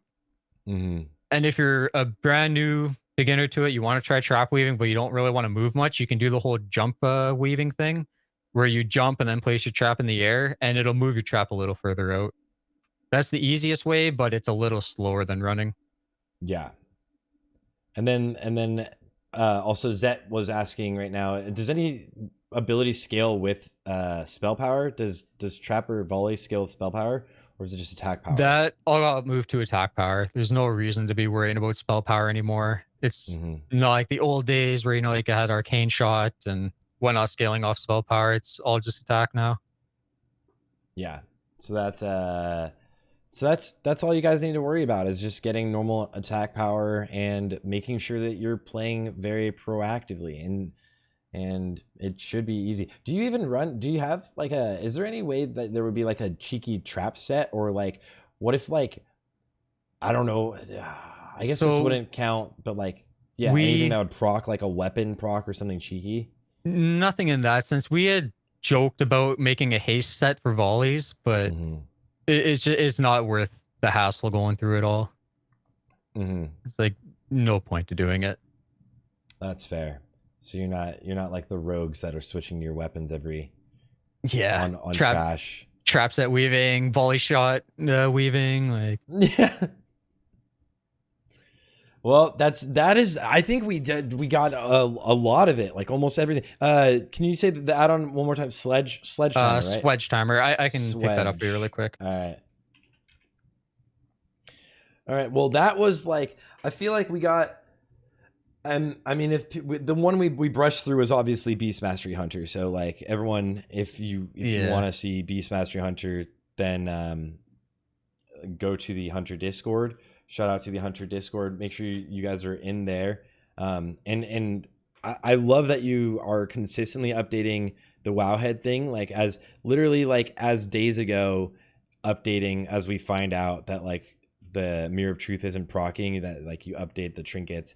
That's amazing, because you're always, whenever I have people ask me about like sources for really good Hunter stuff, I'm like, just check out Veramos. It's like I think for me, in my opinion, it's like the two classes that have really, really good people do like always kind of that are always responsive and looking at things, even with you and work and stuff. Like rogues have Simon Eyes, and hunters, you're just pumping, man. So thank you so much for being here on the podcast. Thank you so much for helping with the deep dive, and everyone in chat that was here helping. Is there anything we might have missed, or anything you want to mention, and also let everybody know where they can find you? Obviously twitch.tv/Veramos, but where to check all your stuff out? Yeah, so there's a couple things I want to bring up really quick. I've mentioned these in my phase 1 marksmanship guide that I put out, my phase 1 BIS guide. All right, if Betrayer of Humanity drops and you have a warrior in your raid, do not take it. Don't be that hunter guy. We've got such a bad rep for being loot goblins. Same thing with Journey's End. If you got a feral druid in your raid, that's like a 400 to 500 DPS upgrade for them. Just let the feral druid have it first, and then take it. I'm trying to move the hunters away from notoriously being loot goblins and everything's hunter bis, and we need it first. It's technically BIS. Look at Journey, dude. It is. I know it's BIS. But I'm trying to be the voice of reason here. I'm trying to look at it from a sense of the raid as a whole, right? You know, like, who cares who gets on the first in your raid? Your raid team as a whole progresses. You know, let the warriors and the druids have their melee weapons first. So I had to get that out there. I get bugged about it all the time. I get PMs from warriors all the time over it. So it's the same thing, right? A warrior should never, and a rogue should never take envoy over a hunter. No shot. So it's so ridiculous. There now, so yeah. All right, that's good to mention. All right, what else? Yeah. At the end of the day, yeah, screw it. Take all the loot. Screw your warriors. They don't do any DPS regardless. But yeah, dual wield them and put 2 different enchants. And trade every warrior in Dalaran, the Betrayer of Humanity, while you're there. Yeah. You just have to flex, guys. Yeah. But no, on that note, I think we covered all the little caveats, all the goofy little things that you wouldn't know about, like fish feasts and learning to do the 180 disengages, be always up front with your tanks. I think we hit everything there. Yeah. I think the play style it really is such a large difference. If you're playing lazily, the difference is huge. I think everybody should try to remember and know that Hunter is now like a very proactive. even though you're not doing things as fast as melee weaving, you need to play proactive if you want to do damage on overall. And then single target, like you were saying, trap weaving is really, like, without a doubt the meta. So like, just absolutely. If there's one thing to take away from this hunter deep dive today, is you should learn trap weaving. Like, number one thing to learn. Your DPS will increase. You'll help your raid out tenfold. So definitely try and learn it. There you have it, guys. There we go. Dude, Veramos, thank you so much for being here. Holy crap. That was a blast. Again, like I was saying, everyone can see all of your guides on Wowhead, but they can check you out twitch.tv/Veramos. Is there anywhere else that you want people to check you out on? And what times do you raid? Let me pull it up. So I've been trying to get a little more into the YouTube kind of thing. Let's obviously trying to record videos, trying to make videos through a heavy work schedule it's difficult for me. So things are a little slower coming out. Like I work mandatory overtime every week. So things are a little slow, but I do have my survival phase 1 BIS coming out. Let me get me a link here. So there's a link to my YouTube channel. Yeah, between my Twitch and YouTube, I'm pretty much always uploading there or trying to get more active with it. My raid times right now are 8 p.m. EST on Tuesdays and Thursdays. Fairly in the queues are finally gone, or gone for the most part, so we can start raiding Tuesdays again. I had a queue yesterday, dude. I had a queue. Oh, really? Yeah, on Fairly. No. It was on Benediction. Never mind. It wasn't even the queues that were bothering us. It was the random disconnects. Like I was remote logged in all day at work, and then around 3 o'clock I get disconnected, thrown right into a queue. I had no grace period, so we've constantly had to move our raids to Thursdays or later dates. Yeah. So I mean, we had a similar situation, and then that's why I think we're running the 20-man one day this week. If I think we're deciding if whichever day more people are stuck in queue, we'll just do the achievement run. It's been such a hassle. Like, I don't know. I'm glad that the major queues are over now, though. Yeah. Well, thank you again for taking the time out of your day with your day off, and being here. Everybody, make sure to subscribe to him on YouTube so that you can see when the Survival Hunter BIS list comes out. And when he has time, there's going to be more YouTube guides, but make sure you check him out on Twitch, because it is really, I mean, I love watching a good hunter pump. Obviously, I'm not even doing it yet. I just started the hunter today, but I was watching Prefox yesterday. Hunters are just they're a fun class. And I really, really appreciate you taking the time and being here today, man.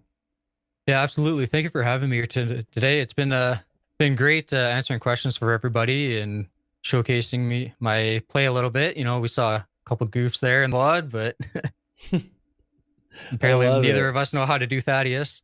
Dude, that boss is impossible, okay? That boss is impossible. It just doesn't matter, okay? It doesn't matter. I'll get rank 1 on everything but that fight, this phase. Watch. I'm just not even gonna try. Maybe tomorrow, if people watch the stream, I'll finally be able to get through Makesna without getting web wrapped. It'd be number 1 goal of tomorrow.